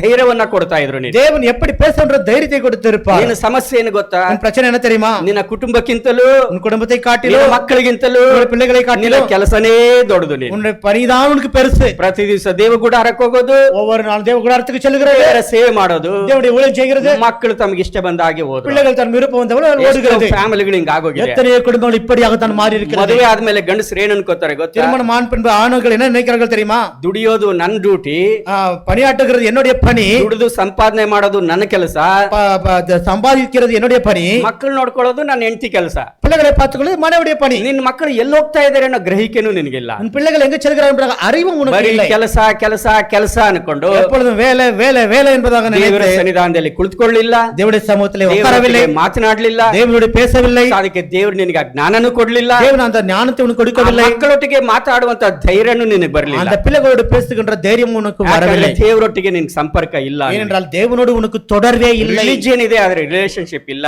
ஆனா மதம் இருக்கிறது, ஆனா உறவு என்பது இல்லை. You are not walking with the Lord. நீ தேவனோடு நடந்து கொண்டு இல்லை. ಅಷ್ಟು ಮಾತ್ರ ಅಲ್ಲ, ಏಲಿ ಏನು ಮಾಡ್ತಿದ್ದ ಗೊತ್ತಾ? அது மட்டுமல்ல, ஏலி என்ன செய்கிறான் தெரியுமா? ಸೊ ಅವರ ಮಕ್ಕಳು ಹೋಗಿ ಕೊಪ್ಪರಿಕಿನಲ್ಲಿ ಎತ್ಕೊಂಡು ಮಾಂಸ ತಗೊಂಡು ಬಂದ್ರೆ, அந்த பிள்ளைகள் போய் ஈட்டில அந்த மாம்சத்தை கொண்டு வந்தால் ಯಾವ ಮಾಂಸ ತರ್ತಿದ್ರು? எப்பேற்பட்ட மாம்சத்தை கொண்டு வருவார்கள்? ಸ್ಪೆಷಲ್ ಪೀಸಸ್, விசேஷமான துண்டுகள். ಕೋಳಿ ಕುಯ್ದ್ರೆ ಗುಂಡಕಾಯಿ ಹಾಕ್ತಾರೆ, ಕುರಿ ಕುಯ್ದ್ರೆ ತೊಡೆ ಮಾಂಸ, ஆடு அறுத்தால் தொடை ಏನ್ ಸ್ಪೆಷಲ್ ಇರ್ತದೋ ಗೊತ್ತಿಲ್ಲ, ಅದನ್ನೆಲ್ಲ ತರ್ತಾ ಇದ್ರು ಮಕ್ಕಳು. என்ன விசேஷம் இருக்கிறது அது தெரியாது, அதை கொண்டு வருவார்கள் பிள்ளைகள். ಮಕ್ಕಳು ತಗೊಬಂದ್ರೆ, பிள்ளைகள் கொண்டு வந்தால் ಏಲಿ ಏನ್ ಮಾಡ್ಬೇಕು? ஏலி என்ன செய்ய வேண்டும்? ನಾನು ತಿನ್ನಲ್ಲ ಅನ್ಬೇಕು. நான் புசிக்கிறதுல சொல்ல வேண்டும். ಪಾಪದಿಂದ ಬಂದದ್ದು ನಾನು ತಿನ್ನಲ್ಲ ಅನ್ಬೇಕು. பாவத்திலே வந்தது நான் புசிக்க மாட்டேன். ಮಕ್ಕಳಿಗೆ ಗ್ರಹಿಕೆ ಬರ್ತಾ ಇತ್ತು, அந்த பிள்ளைகளுக்கு அந்த அறிவு ನಾವು வந்திருக்கும். ಮಾಡೋದು ಪಾಪ ಅಂತ ಅವ್ರಿಗೆ ಗ್ರಹಿಕೆ ಬರ್ತಾ ಇತ್ತು. நாம் செய்கிறது பாவம் என்ற ஒரு அறிவு வந்திருக்கும். ಬಟ್ ಏಲಿ ಏನ್ ಮಾಡ್ತಿದ್ದ? ஆனா ஏலி என்ன செய்தான்? 28ನೇ ವಚನ ನೋಡ್ರಿ, 28வது வசனத்தை பாருங்கள். 28 2ನೇ ಅಧ್ಯಾಯ.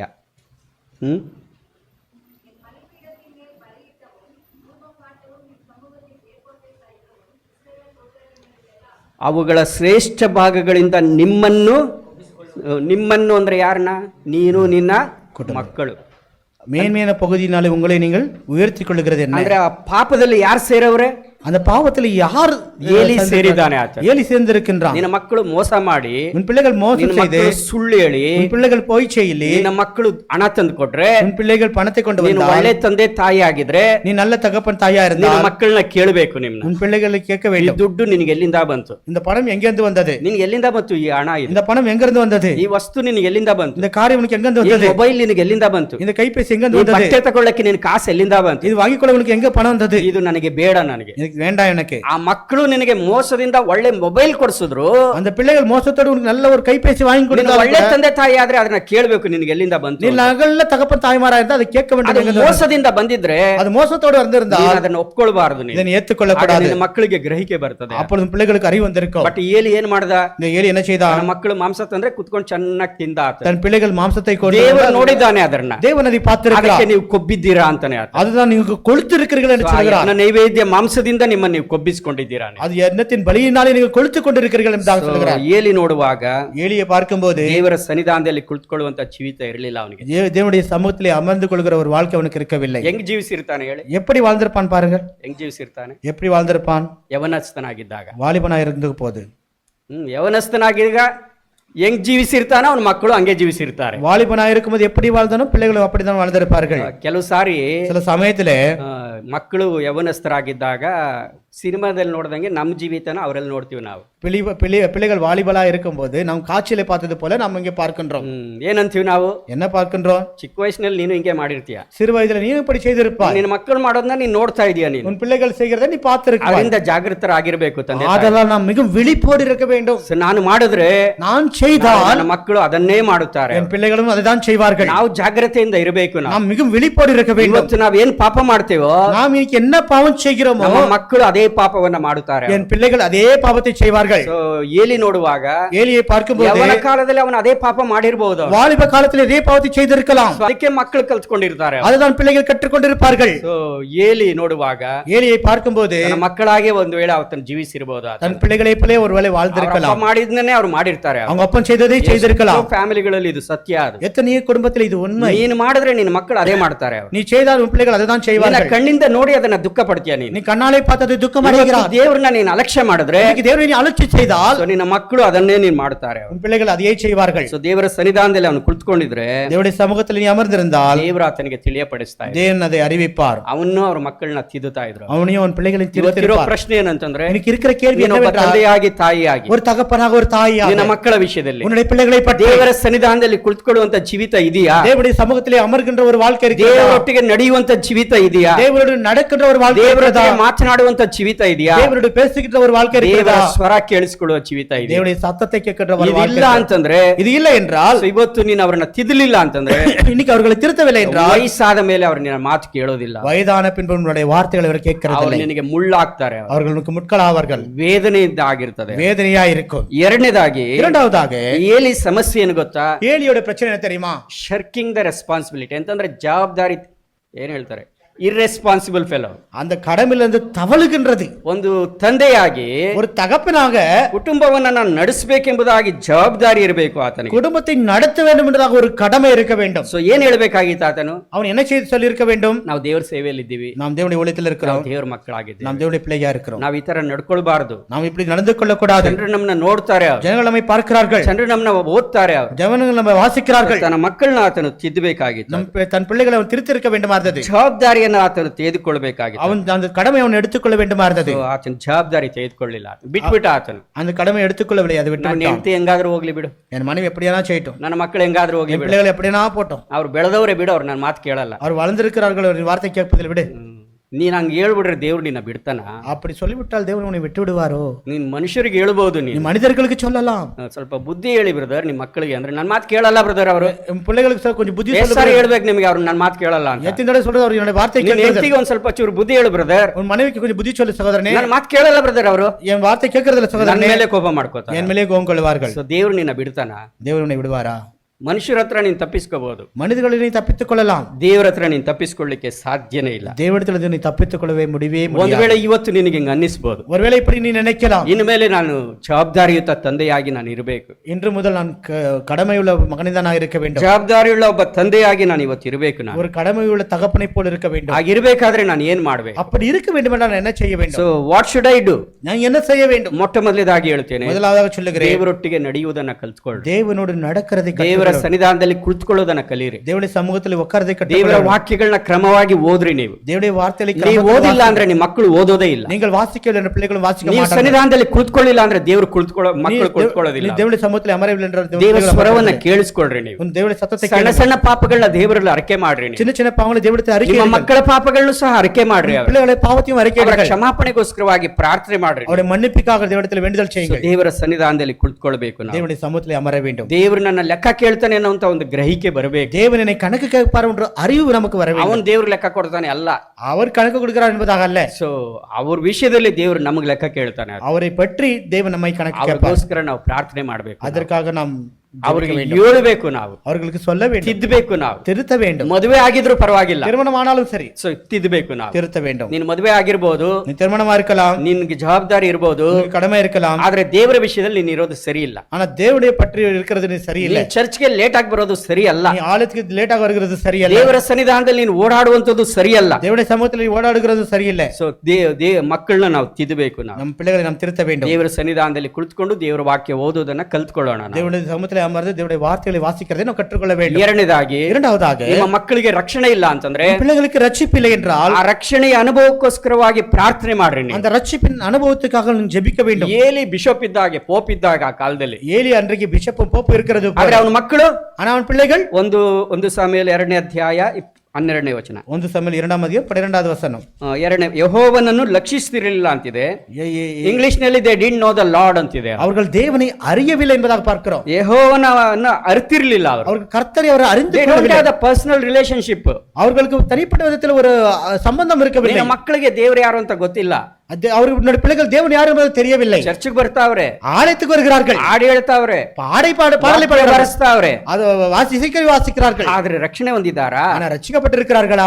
ತಂದೆ ತಾಯಿಗಳು ಗಮನಿಸಬೇಕಾದ, தகப்பன் தாய்மார்கள் கவனிக்க வேண்டும். ಅವರ ವಿಷಯದಲ್ಲಿ ನಾವು ಅವ್ರನ್ನ ರಕ್ಷಣೆಗೆ ನಡೆಸಬೇಕು. ನಾವು அவரை பற்றி நாம் ரட்சிப்பு நடத்த வேண்டும். ಸೊ ಅದು ನಮ್ಮ ಜವಾಬ್ದಾರಿ ಆಗಿರ್ತದೆ. இது நம்முடைய கடமையா இருக்கிறது. ಸೊ ಮೂರನೇದಾಗಿ, மூன்றாவதாக, ನಮ್ಮ ಮಕ್ಕಳಿಗೆ ದೇವರ ಮಾರ್ಗಗಳನ್ನ ಹೇಳ್ಕೊಡ್ಬೇಕು. நம்முடைய பிள்ளைகளுக்கு தேவனுடைய வழிகளை நாம் சொல்லிக் கொடுக்க வேண்டும். ಸೊ ದೇವರ ವಿಷಯವಾಗಿ ನಾವು ಮಾತನಾಡಬೇಕು. தேவனை பற்றி நாம் பேச வேண்டும். ಏನ್ ಹೇಳ್ಬೇಕು? என்ன சொல்ல வேண்டும்? ಸೊ ಈ ಏಲಿ ನೋಡುವಾಗ, ஏலியை பார்க்கும்போது ತನ್ನ ಮಕ್ಕಳಿಗೆ ಅದನ್ನ ಕಲಿಸ್ಲಿಲ್ಲ ಆತ. தன் பிள்ளைகளுக்கு அவன் கற்றுக் கொடுக்கவில்லை.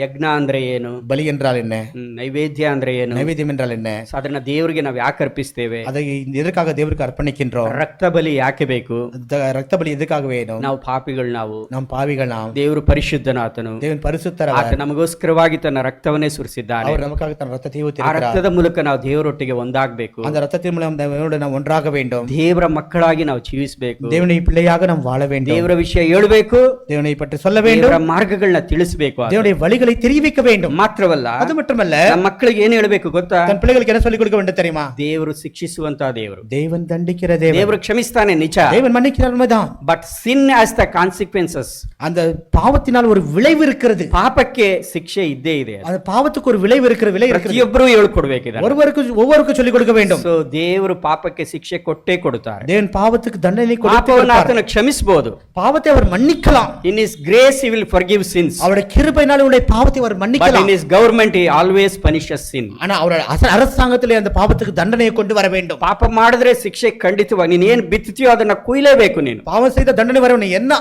விதைக்கிறார் அதுதான் அறுக்க வேண்டும். ದೇವರ ಭಯವನ್ನ ಹಾಕಬೇಕು ಅವರಿಗೆ, தேவனுடைய பயத்தை உள்ளத்திலே போட வேண்டும். ಇವತ್ತು ನೀನು ಪಾಪ ಮಾಡಿದ್ರೆ, இன்னைக்கு நீ பாவம் செய்தால், ಒಂದು ವೇಳೆ ದೇವರ ಶಿಕ್ಷೆ ನಿಧಾನವಾಗಿ ಬರಬಹುದು, ஒருவேளை தேவனுடைய தண்டனை நிதானமாக வந்தால், ಆದ್ರೆ ದೇವರ ಶಿಕ್ಷೆ ಬಂದೇ ಬರ್ತದೆ. ஆனா தேவனுடைய தண்டனை வந்தே வரும். ಬೈಬಲ್ ವಿಷಯ ಹೇಳಬೇಕು, வேதத்தை பற்றி சொல்ல வேண்டும், ಮಾಡೋದನ್ನ ಕಲಿಸಿಕೊಡಬೇಕು, ஜெபம் செய்கிறதை கற்றுக் கொடுக்க வேண்டும், ದೇವರನ್ನ ಆರಾಧಿಸುವುದನ್ನ ನಾವು ಕಲಿಸಿಕೊಡಬೇಕು, தேவனை ஆராதிக்கிறதை நாம் கற்றுக் கொடுக்க வேண்டும், ದೇವರನ್ನ ಪ್ರೀತಿಸುವುದನ್ನ ಕಲಿಸಬೇಕು, தேவனை நேசிக்கிறதையும் கற்றுக் கொடுக்க வேண்டும். ಎಲ್ಲಕ್ಕಿಂತ ಹೆಚ್ಚಾಗಿ எல்லாவற்றை காட்டிலும் ಮಕ್ಕಳಿಗೆ ಸ್ವಾರ್ಥ ಹೇಳ್ಕೊಡ್ಬೇಡ್ರಿ. பிள்ளைகளுக்கு சுயநலத்தை கற்றுக் கொடுக்க ನಾವು கூடாது. ರಕ್ಷಣೆ ಹೊಂದುವುದಕ್ಕೆ ಮುಂಚೆ நாம் ரட்சிக்கப்படுவதற்கு முன்பதாக self centred and selfish people. ನಾವು நாம் சுயநலம் நிறைந்த மனிதர்கள். நாம் ಅಂದ್ರೆ ಅರ್ಥ ಏನು? அதோட பொருள் என்ன? ನನಗೋಸ್ಕರ, ನಂದು ನನಗಾಗಿ ಜೀವಿಸ್ತೇನೆ ನಾನು. என்னுக்காக என்னுடையதுக்காக நான் வாழ்ந்து கொண்டிருக்கிறேன். ರಕ್ಷಣೆ ಅಂತಂದ್ರೆ ಏನಂತಂದ್ರೆ ரட்சிப்பு என்றால் என்ன தெரியுமா? ಸೆಲ್ಫಿಶ್ ಅನ್ನೋದು ಹೋಗ್ತದೆ. என் சுயநலம் என்பது போக வேண்டும். We live for God and live for others. நாம் தேவனுக்காகவும் தேவனுடைய பிள்ளைகளுக்காகவும் நாம் வாழ வேண்டும். ಮಕ್ಕಳಿಗೆ ಹೇಳ್ಕೊಡ್ಬೇಕು ನಮ್ಮ ನಾವು. பிள்ளைகளுக்கு இது சொல்லிக் கொடுக்க வேண்டும். ನೀನೇ ಮುಖ್ಯ ಅಲ್ಲ, நீதான் முக்கியம் அல்ல, ಇತರರು ಮುಖ್ಯ. வேறொருவர்களும் முக்கியம். ನಿನಗೋಸ್ಕರನೇ ನೀನ್ ಜೀವಿಸಬೇಡ, நீ உனக்காக நீ வாழாதே, ಇತರರಿಗಾಗಿ ಜೀವಿಸೋದನ್ನ ಕಲ್ತ್ಕೋ. நீ வேறொருக்காக வாழ்கிறதை கற்றுக்கொள். ಅದು ಕ್ರಿಸ್ತಿಯ ಮಾರ್ಗ. இதுதான் கிறிஸ்துவுடைய வழி. ಮಾರ್ಗವನ್ನ ಮಕ್ಕಳಿಗೆ ಹೇಳ್ಕೊಡ್ಬೇಕು ನಾವು. அந்த வழிகளை நம்முடைய பிள்ளைகளுக்கு நாம் சொல்லிக் கொடுக்க வேண்டும். ಮಕ್ಕಳು by nature they are selfish. ಅವರು பிள்ளைகள் ಸ್ವಭಾವத்திலே ಅವರು சுயநலவாதிகளாக இருக்கிறார்கள். ಸ್ವಾರ್ಥಿಗಳಾಗಿ ಹುಟ್ಟುತ್ತಾರೆ. ಅವರು பிறக்கும்போது சுயநலவாதிகளாக பிறக்கிறார்கள். ಉದಾಹರಣೆ ಕೊಡ್ತಿದ್ದೆ ನಾನು ಉದಾಹರಣೆ ಕೊಡುತ್ತಿಕೊಂಡಿರುತ್ತೇನೆ. ಒಂದು ಮಗು ಹತ್ರ ಒಂದು ಆಟದ ಸಾಮಾನು ಇದ್ರೆ, ஒரு பிள்ளைகளோடு ஒரு ஆட்ட சாமான் இருந்தால் ನಂದು ಅಂತ ಹೇಳ್ರಿ, அது என்னது என்று சொல்லுங்கள். ಅದು ನಂದು ಅಂತದೆ. அது எந்த என்று சொல்லணும். ಒಂದ್ 2 ಚಾಕ್ಲೇಟ್ ಕೊಟ್ಬಿಟ್ಟು 2 ಚಾಕ್ಲೇಟ್ ಕೊಡುತ್ತೆ, ಒಂದ್ ಚಾಕ್ಲೇಟ್ ನಾವು ಆ ಮಗು ಕೊಡು ಅಂತಂದ್ರೆ, ಆ ಚಾಕ್ಲೇಟ್ ಬೇರೆ பிள்ளை கொடு என்றால் ಹಿಂಗ್ ಎತ್ಬಿಟ್ಟು ಹಿಂಗ್ ಅನ್ನುತ್ತೆ. அது எடுத்து இப்படி கொடுக்க, ಆ ಮಗು ಹಿಂಗ್ ಅಂದಿದ ತಕ್ಷಣ ಹಿಂಗ್ ಅನ್ನುತ್ತೆ. அந்த பிள்ளை இப்படி சொன்னது இப்படி கையில ಕೊಡ್ಲಿಕ್ಕೆ ಮನಸ್ಸು ಬರಲ್ಲ, கொடுக்க ಮನದು இருக்கிறதில்லை. ಆದ್ರೆ by nature it is selfish. ಅದು ಸ್ವಭಾವத்திலே ಅದು சுயநலவாதி. ಮಕ್ಕಳು ಬೆಳೆಯುವಾಗ பிள்ளைகள் வளரும்போது ನಾವು ಅದನ್ನ ಹೇಳ್ಕೊಡ್ಬೇಕು. அதை நாம் சொல்லிக் கொடுக்க வேண்டும். ಕ್ರಿಶ್ಚಿಯನ್ ಲೈಫ್ ಅಂದ್ರೆ ನಾನು ನನಗೋಸ್ಕರ ಜೀವಿಸುವಂತದ್ದು ಅಲ್ಲ. கிறிஸ்தவ வாழ்க்கை என்றால் நான் எனக்காக வாழ்கிறது அல்ல. We must live for others. நாம் வேறொருக்காக நாம் வாழ வேண்டும். ಸೆಲ್ಫಿಶ್ ಲೈಫ್ ನ ನಾವು ದೇವರ ವಿಷಯವಾಗಿ ಹೇಳ್ಕೊಡ್ಬೇಕು. ನಾವು அந்த சுயநல வாழ்க்கையை வேறொருக்கு சொல்லிக் கொடுக்க வேண்டும். ಮಾತ್ರವಲ್ಲ, ಅದು ಮಾತ್ರವಲ್ಲ, ದೇವರನ್ನ ಗೌರವಿಸುವುದನ್ನ ಹೇಳ್ಕೊಡ್ಬೇಕು. தேவனை கனப்படுத்துகிறதை நாம் சொல்லிக் கொடுக்க வேண்டும். ದೇವರಲ್ಲಿ ಭಯಭಕ್ತಿಯಿಂದ ಜೀವಿಸುವುದನ್ನ ಹೇಳ್ಕೊಡ್ಬೇಕು. தேவனுக்கு பயபக்தியோடு வாழ்கிறதை கற்றுக் கொடுக்க வேண்டும். We must teach them how to reverence God. தேவனை எப்படியாக பயப்பட வேண்டும் என்று தேவனுக்கு சொல்லிக் கொடுக்க வேண்டும். ದೇವರನ್ನು ಮಾತ್ರವಲ್ಲ, தேவன் மட்டுமல்ல, ದೇವರ ವಸ್ತುಗಳನ್ನ ಗೌರವಿಸೋದನ್ನ ಕಲ್ತ್ಕೊಡ್ಬೇಕು. தேவனுடைய ವಸ್ತುக்களை கனப்படுத்துகிறதை கற்றுக் கொடுக்க வேண்டும். ಚರ್ಚಿದ ಅದು ಅದನ್ನ ನೀನು ಮುಟ್ಟಬಾರದು. இது தேவனுடைய ஆலயத்துக்காரி இது தொடக்கூடாது. ಅದು ದೇವರು ಕೊಟ್ಟಿರೋ ಹಣ, ನೀನು ಅದನ್ನ ಮುಟ್ಟಬಾರದು. தேவன் கொடுத்திருக்கிற பணம் அதை தொடக்கூடாது. ದೇವರನ್ನ ಗೌರವಿಸುವುದನ್ನ ಹೇಳ್ಕೊಡ್ಬೇಕು. தேவனை கனப்படுத்துகிறதை சொல்லிக் கொடுக்க வேண்டும். ದೇವರ ವಸ್ತುಗಳನ್ನ ಗೌರವಿಸುವುದನ್ನ ಹೇಳ್ಕೊಡ್ಬೇಕು. ನಾವು தேவனுடைய காரியங்களையும் கனப்படுத்துகிறதையும் சொல்லிக் கொடுக்க வேண்டும். ದೇವರ ಆಲಯದಲ್ಲಿ ಕೆಲವು ವಸ್ತುಗಳು ಇದಾವೆ. தேவனுடைய ஆலயத்தில் வஸ்துக்கள் ಒಂದು இருக்கிறது. ವೇಳೆ ಕೀಬೋರ್ಡ್ ಅನ್ಕೊಳ್ಳಿ. ஒருவேளை கீபோர்டா இருக்கலாம். ನಿನ್ನ ಕೀಬೋರ್ಡ್ ಆದ್ರೆ ನೀನ್ ಇಷ್ಟ ಬಂದಂಗ ಮಾಡ್ಕೋ. உன்னுடைய கீபோர்ட் ஆದ್ರೆ இஷ்டம் வந்தது போல ಆದ್ರೆ ಅದು செய்யலாம். ದೇವರ ಆಲಯದು. ಅದು ஆனா தேவனுடைய ஆலயம் ಅದು ದೇವರಿಗೆ ಸೇರಿದ್ದು. அது தேவனுக்குரியது. ಅದನ್ನ ಕೇರ್ಫುಲ್ ಆಗಿ ಹ್ಯಾಂಡಲ್ ಮಾಡ್ಬೇಕು ನೀನು. அது மிகவும் விழிப்போடு நீ அதை ನೀನು ಮಕ್ಕಳು ಬಂದ್ಬಿಟ್ಟು ಅದ್ರ ಮೇಲೆ ದಪ್ಪ ದಪ್ಪ ಹೊಡಿತಾ ಇದ್ರೆ ಕುಣಿ ಕುಣಿ ಕುಣಿ ಅಂತ ಬಿಡೋದಲ್ಲ. அவன் பிள்ளைகள் வந்து அடித்துக்கொண்டு நீ ஆடு ஆடு என்று சொல்லுகிறதல்ல. ಚಿಕ್ಕ ಮಗುವಿಂದನೇ ಕರೆಕ್ಷನ್ ಮಾಡ್ಬೇಕು ಅದನ್ನ. சிறு வயதிலே அது சீர்படுத்த வேண்டும். ದೇವರ ವಸ್ತು ಇದು. இது தேவனுடைய காரியம். You don't spoil it. இதா பாழாக்காதே. ಕೆಲವು ಮಕ್ಕಳುಗಳು ಏನ್ ಮಾಡ್ತಾರೆ, ಸಾಂಗ್ ಬುಕ್ ಕೊಟ್ಬಿಟ್ಟು ಆಟ ಆಡ್ತಾ ಇರ್ತಾರೆ. சில பிள்ளைகளுக்கு ಪಾಠ ಪುಸ್ತಕத்தை ಕೊಟ್ಟು ಅರ್ಧ ಆಗ್ತಾ ಇರ್ತಾರೆ. இது ಅರ್ಥ கொண்டிருப்பார்கள். ಕೆಲವರು ಇಲ್ಲ ಸಲ್ಲದ ಚಿತ್ರಗಳು ಬರೀತಾರೆ. சில தேவையில்லாத படங்களை எழுதுவார்கள். ನೀನ್ ತಂದೆಯಾಗಿ ತಾಯಿಯಾಗಿ ಏನ್ ಹೇಳ್ಬೇಕು? நீ தகப்பனும் தாயாக என்ன சொல்ல வேண்டும்? ಇದು ದೇವರ ವಸ್ತು. இது தேவனுடைய காரியம். ಇದನ್ನ ಸ್ಪಾಯಿಲ್ ಮಾಡಬಾರದು. நீ பாழாக்காதே. ನಿನಗೆ ಬೇಕಾದ್ರೆ ಒಂದು ಪುಸ್ತಕ ತಂದು ಕೊಡ್ತೀನಿ. உனக்கு தேவையான ஒரு புத்தகத்தை வாங்கி கொடு. ನೆಕ್ಸ್ಟ್ ವೀಕ್ ಇಂದ ಒಂದು ಪುಸ್ತಕ ತಂದು ಮಗು ಕೊಟ್ಟು ಬರೆಯಕ್ಕೆ ಹೇಳ್ಬೇಕು. அடுத்த வாரத்துல ஒரு புத்தகத்தை கொண்டு வந்து ದೇವರ ವಸ್ತುಗಳನ್ನ ಹಾಳಾಗೋದನ್ನ ನೀನು ನೋಡಿ ಖುಷಿ ಪಟ್ರೆ, தேவனுடைய காரியங்கள் பாழாகிறதை பார்த்து நீ சந்தோஷப்பட்டால், ಮಕ್ಕಳನ್ನ ದೇವರ ಮಾರ್ಗದಲ್ಲಿ ನೀನು ನಡೆಸ್ತಾ ಇಲ್ಲ.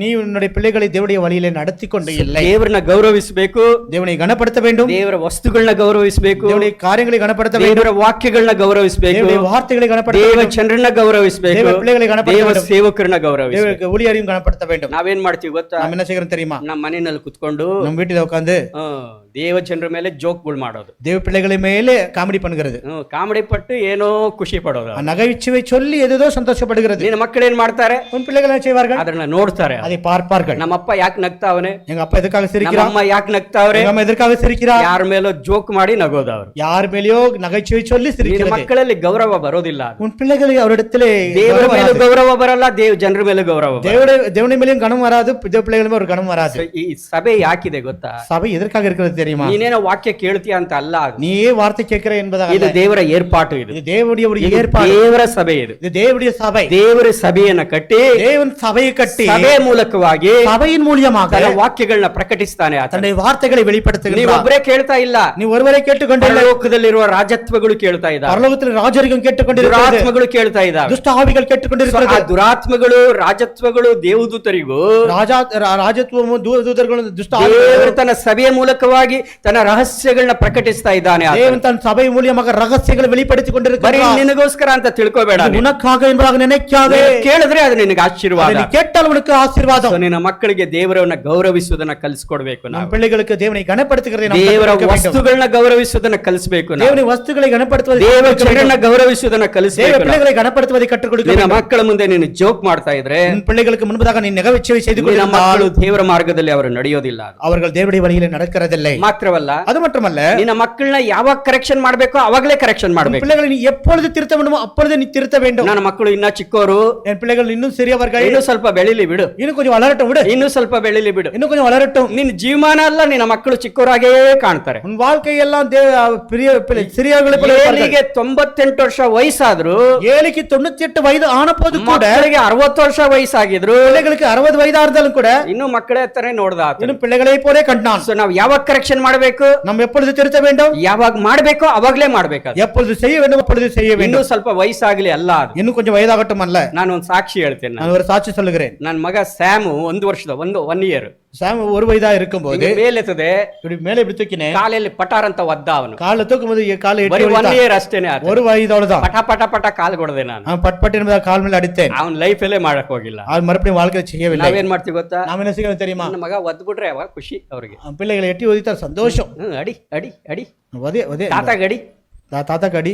ಏನ್ ಕಲ್ತಿದ್ದೇವೆ ನಾವು, நம்ம என்ன கற்று இருக்கிறோம், ಯಾವ ದೇವ್ ಜನರು ನಾವು, நாம் எப்படிப்பட்ட தேவனுடைய பிள்ளைகள், ಯಾವ ರೀತಿ ಬೆಳೆಸ್ತಾ ಇದ್ದೇವೆ, எப்படியாக வளர்த்து கொண்டிருக்கின்றோம். ಯಾವಾಗ ಕರೆಕ್ಷನ್ ಮಾಡ್ಬೇಕೋ ಅವಾಗ್ಲೇ ಮಾಡ್ಬೇಕು. எப்பொழுது சீர்படுத்த வேண்டும் அப்ப சீர்படுத்த வேண்டும். ಏಲಿ ವಯಸ್ಸಾದ ಮೇಲೆ ಮಾಡಕ್ ಹೋದ ಆತನು. ஏலி வயதான போது செய்ய போனான். ಸೊ ವಯಸ್ಸಾದಾಗ ಮಾತು ತೊದಲ್ತಾ ಇರ್ತದೆ, ಕೈ ನಡುಗ್ತಾ ಇರ್ತದೆ. ಮಕ್ಕಳಿಗೆ ಹೇಳಕ್ ಹೋದ್ರೆ ಮಕ್ಕಳೇನಂದ್ರು, ಸುಮ್ಮ ಒಕ್ಕಾಡು ಕೆಳವಾನಿ ಅಂತಾರೆ. வயதான போது உதடுகள் அதரும், கைகள் அதரும். ಸೊ ಯಾವಾಗ ಮಾಡ್ಬೇಕು ಅದನ್ನೇ ಮಾಡ್ಬೇಕು. நீ எப்பொழுது செய்ய வேண்டும் அப்பொழுது தான் செய்ய வேண்டும். ಏನ್ ಮಾಡ್ಬೇಕು, என்ன செய்ய வேண்டும், ನಾವು ದೇವರೊಟ್ಟಿಗೆ ನಡಿಬೇಕು. ನಾವು நாம் தேவனுடன் ದೇವರ நடக்க வேண்டும். ಸನ್ನಿಧಾನದಲ್ಲಿ ಕುಳಿತುಕೊಳ್ಬೇಕು. ನಾವು தேவனுடைய சமூகத்தில் ನಾವು ನಮ್ಮ ಮಕ್ಕಳಿಗೆ ಮಾದರಿ ಆಗಿರ್ಬೇಕು. நாம் நம்முடைய பிள்ளைகளுக்கு மாதிரியா இருக்க வேண்டும். ಮಕ್ಕಳಿಗೆ ಸ್ವಾರ್ಥಕ್ಕಾಗಿ ಜೀವಿಸುವುದನ್ನ ಹೇಳ್ಕೊಡ್ಬಾರ್ದು. பிள்ளைகள் சுயநலத்துக்காக ಇತರರಿಗಾಗಿ ಜೀವಿಸುವುದನ್ನ ಹೇಳ್ಕೊಡ್ಬೇಕು. வேறொருக்காக வாழும்படியாக ಕற்றுக் கொடுக்க ದೇವರ வேண்டும். ಮಾರ್ಗಗಳನ್ನ ಬೋಧಿಸಬೇಕು. ನಾವು தேவனுடைய வழிகளை போதிக்க வேண்டும். ದೇವರು ಪಾಪವನ್ನ ಶಿಕ್ಷಿಸ್ತಾನೆ ಅನ್ನೋ ಅರಿವಿಕೆ ತರಬೇಕು. ನಾವು தேவன் பாவங்களை தண்டிக்கிறார் என்ற ஒரு அறிவை கொண்டு வர ದೇವರು வேண்டும். ಕ್ಷಮಿಸ್ತಾನೆ ನಿಜ, தேவன் மன்னிக்கிறார் உண்மை, ಆದ್ರೆ ದೇವರು ಖಂಡಿತವಾಗಿಯೂ ಶಿಕ್ಷಿಸ್ತಾನೆ. ಆತ தேவன் உண்மையாகவே ಅದನ್ನ தண்டிக்கிறார். ನಾವು ಕಲಿಸ್ಕೊಡ್ಬೇಕು. அதை ನಾವು நாம் கற்றுக் கொடுக்க வேண்டும். ದೇವರನ್ನ ಗೌರವಿಸುವುದನ್ನ ಹೇಳ್ಕೊಡ್ಬೇಕು. ನಾವು தேவனை கனப்படுத்துகிறதை சொல்லிக் கொடுக்க ಮಕ್ಕಳ வேண்டும். ಮುಂದೆ ಜೋಕುಗಳನ್ನ ಮಾಡಿ ಖುಷಿ ಪಡಬಾರದು. பிள்ளைகள் முன்பாக நகைச்சுவை செய்து நாம் ದೇವರ சிரிக்கிறதல்ல. ಭಯವನ್ನು ನಾವು ತರಬೇಕು. ನಾವು தேவனுடைய பயத்தை கொண்டு வர ಸೊ வேண்டும். ಈ ಮುದುಕನಾಗುವವರೆಗೂ ಸಹ முதிதாகும் வரைக்கும் ಏಲಿ ತಟಸ್ಥನಾಗಿಯೇ ಮಕ್ಕಳ ವಿಷಯದಲ್ಲಿ ಇದ್ದ ಆತನು. அவன் இருக்கிற நிலைமையிலே அவன் இருந்தான். ಒಂದು ದಿವಸ ಒಂದು ದುಃಖಕರವಾದ ಸಂದೇಶ ಕೇಳ್ದ. ஒரு நாளில் ஒரு துக்கமான நிலைமையை செய்தி கேட்டான். ಆತನು ಕೆಳಗಡೆ ಬಿದ್ದು ಕುತ್ತಿಗೆ ಮುರಿದು ಸತ್ತು ಹೋದ. அவன் கீழே விழுந்து கழுத்து முறிந்து அவன் மாண்டு போனான். ಈಗ ಅನ್ಕೊಳ್ರಿ, இப்படி நினைத்துக் கொள்ளுங்கள், ಏಲಿ ಫ್ಯೂನರಲ್ ನಮ್ ಚರ್ಚಲ್ಲಿ ನಡೀತಾ ಇದೆ. ஏலியோட அடக்காரது நம்முடைய ஆலயத்தில் நடக்கும் என்று நினைத்துக் ಅವನ கொள்ளுங்கள். ಸಾವು ಪೆಟ್ಟಿ ಇಲ್ಲಿ ಇಟ್ಟಿದ್ದಾರೆ. அவனுடைய அடக்கம் பெட்டி இப்படி இருக்கிறது. ಬಹಳಷ್ಟು ಜನರು ಬಂದಿದ್ದಾರೆ ನೋಡಿ. அநேகர் வந்திருக்கிறார்கள். ಏನ್ ಹೇಳ್ತಾರೆ, என்ன சொல்லுவார்கள், ಒಳ್ಳೆ ಮನುಷ್ಯನೇ, நல்ல மனுஷன் தான், ಆದ್ರೆ ತನ್ನ ಮಕ್ಕಳನ್ನ ஆனால் பிள்ளைகளே ಇದು ನಿನ್ನ ನನ್ನ ವಿಷಯದಲ್ಲಿ ಹೇಳಬಾರದು ಅಂತ ಹೇಳಿ உன்னை பற்றி என்னை பற்றி சொல்லக்கூடாது. ದೇವರು ಈ ವಾಕ್ಯಗಳನ್ನ ಬರೆದಿದ್ದಾನೆ. தேவன் அதற்காக வார்த்தை எழுதியிருக்கிறார். ಮನುಷ್ಯ ಏನೋ ಒಳ್ಳೆಯವನೇ, மனிதன் நல்லதான், ಆದ್ರೆ ತನ್ನ ಮಕ್ಕಳನ್ನ ದೇವರ ಮಾರ್ಗದಲ್ಲಿ ನಡೆಸಲಿಲ್ಲ. நான் பிள்ளைகள் தன்னுடைய தேவனுடைய வழியில் நடத்தவில்லை. ಬಹಳ ದುಃಖಕರವಾದಂತ ವಿಷಯ. மிகவும் துக்கமான ஒரு நிலைமை. ನನಗೆ ಎಷ್ಟೇ ದೇವರು ಜ್ಞಾನ ಕೊಟ್ಟಿದ್ರು, எனக்கு எழுவே ஞானம் கொடுத்திருந்தாலும் ಮಕ್ಕಳು ದೇವರ ಮಾರ್ಗದಲ್ಲಿ ನಡಿಲಿಲ್ಲ ಅಂತ, என் பிள்ளைகள் தேவனுடைய வழியில் நடக்கவில்லை ಒಂದು ವೇಳೆ ಅವ್ರು ನಡಿದೆ ಹೋಗ್ಬೋದು, ஒருவேளை அவர் நடக்காமல் போகலாம். ಆದ್ರೆ ನಿನ್ನ ಕರ್ತವ್ಯ ನೀನು ಮಾಡ್ದ, ஆனா உன்னுடைய கடமையை நீ செய்தாயா, ಅವ್ರನ್ನ ಗದರಿಸಿದ, அவர்களை அதட்டினாயா, ತಿದ್ದುದ, அவளை திருத்தினாயா, ತಪ್ಪು ಮಾಡುವಾಗ அவர்கள் தவறு செய்யும் போது ಇದು ತಪ್ಪು ಅಂತ ಹೇಳುವಂತ ಒಂದು ಧೈರ್ಯ ನಿನ್ನಲ್ಲಿತ್ತ. அது தவறு என்று சொல்லுகின்ற ஒரு துணிவு உனக்கு இருந்ததா? ಆ ನೀತಿಗೋಸ್ಕರವಾಗಿ ಆ ಧೈರ್ಯ ಇರಬೇಕದು. அந்த ನೀதிக்காக ಒಂದು துணிவு உனக்கு இருக்க ನಿನ್ನ வேண்டும். ಕರ್ತವ್ಯ ನೀನು ಮಾಡ್ದ, இந்த கடமையை நீ செய்தாயா, ಅದು ಪ್ರಾಮುಖ್ಯವಾದದ್ದು. இது ಮುಖ್ಯமானது. ನಾನು ಎಲ್ಲಾ ದೇವ ಸೇವಕರ ಮಕ್ಕಳು ದೇವ ಸೇವಕರಾಗ್ತಾರೆ ಅಂತ ಹೇಳಲ್ಲ. எல்லா தேவனுடைய பிள்ளைகளும் தேவ ஊழியரோட பிள்ளைகளும் தேவனுடைய வழியில் நடப்பார்கள். ನಾನು ತಟಸ್ಥನಾದಂತ ಒಬ್ಬ ತಂದೆ ಆಗಿರಬಾರ್ದು. நான் ஒரு இருக்கிற நிலைமையில இருக்கிற ஒரு மனிதனாக இருக்க வேண்டும். ತಟಸ್ಥವಾದಂತ ಒಂದು ತಾಯಿಯಾಗಿ ನಾನು ಇರಬಾರ್ದು. நான் இருக்கிற நிலைமையில இருக்கிற ஒரு தாயா இருக்க கூடாது. ಎಲ್ಲಿವರೆಗೂ ನನ್ನ ಉಸಿರಿದೆಯೋ, எது வரைக்கும் என் மூச்சு இருக்கிறதோ ಅಲ್ಲಿವರೆಗೂ ನಾನು ಅದನ್ನ ಖಂಡಿಸಬೇಕು. ನಾನು அது வரைக்கும் நான் கண்டிக்க ಅದನ್ನ வேண்டும். ನಾನು ಗದರಿಸಬೇಕು. அதை ನಾನು நான் அதற்ற ಅದನ್ನ வேண்டும். ನಾನು ಎಚ್ಚರಿಸಬೇಕು. ನಾನು அதை நான் எச்சரிக்க வேண்டும். ಪಾಪವನ್ನ ಪಾಪ ಎಂಬುದಾಗಿ ನಾನು ಹೇಳಬೇಕು. ನಾನು பாவத்தை பாவம் என்று சொல்ல வேண்டும். ಸೊ ಅವರು ಅವ್ರು ತಿದ್ದುಕೊಳ್ಳದೆ ಹೋದ್ರೂ ಪರವಾಗಿಲ್ಲ. அவர்கள் திருத்திக் கொள்ளாமல் போனாலும் கூட ಆದ್ರೆ சரி. ದೇವರ ಮುಂದೆ ನಿಂತಾಗ தேவனுக்கு முன்னாக நிற்கும்போது ದೇವರು ಏನ್ ಹೇಳ್ತಾರೆ ಗೊತ್ತಾ, தேவன் என்ன சொல்வார் ನಿನ್ನ தெரியுமா? ಕರ್ತವ್ಯ ನೀನು ಮಾಡಿದ್ಯಾ. உன் கடமையை நீ செய்திருக்கிறாய். ಸೊ ಆ ಕರ್ತವ್ಯನೇ ಮರ್ತೋಗಿದ್ದೇವೆ. அந்த கடமையை மறந்திருக்கிறாய். ಹೇಗಿದ್ದೇವೆ ಅಂತಂದ್ರೆ எப்படி இருக்கிறோம் என்றால் ಅನ್ಯ ಜನರಾಗಿ ಇದ್ದೇವೆ ನಾವು. நாம் அந்நியர்களை போல் தான் இருக்கிறோம். ದೇವರ ಮಕ್ಕಳು, நாம் தேவனுடைய பிள்ளைகள், ನಾವು ತಂದೆಗಳಾಗಿದ್ದೇವೆ. நாம் தகப்பன்மாக ದೇವರು இருக்கிறோம். ನಮಗೆ ವಾಕ್ಯ ಕೊಟ್ಟಿದ್ದಾನೆ. தேவன் நமக்கு வார்த்தை ವಾಕ್ಯ கொடுத்திருக்கிறார். ಪ್ರಕಾರ ನಮ್ಮ ಕುಟುಂಬವನ್ನು ನಡೆಸಬೇಕು. வார்த்தையின் பிரகாரம் குடும்பத்தை நடத்த வேண்டும் ಗ್ರಹಿಕೆನೆ ಕಳ್ಕೊಂಡಿದ್ದೇವೆ என்ற ஒரு அறிவையே நாம் இழந்திருக்கிறோம். ಸೊ ಒಂದು ವೇಳೆ ನಿನಗೆ ದೇವರು ಮಾತನಾಡಿದ್ರೆ ஒருவேளை தேவனோடு பேசினா ನಾನು ಹಂಗಿರಬಾರ್ದು, நான் அப்படி இருக்க ನನ್ನ ಮಕ್ಕಳ ವಿಷಯದಲ್ಲಿ ಆಗಿರಬಾರ್ದು. என் பிள்ளைகளை பற்றி நான் அப்படி இருக்க கூடாது. ಬೆಸ್ಟ್ ಏನು ಗೊತ್ತಾ?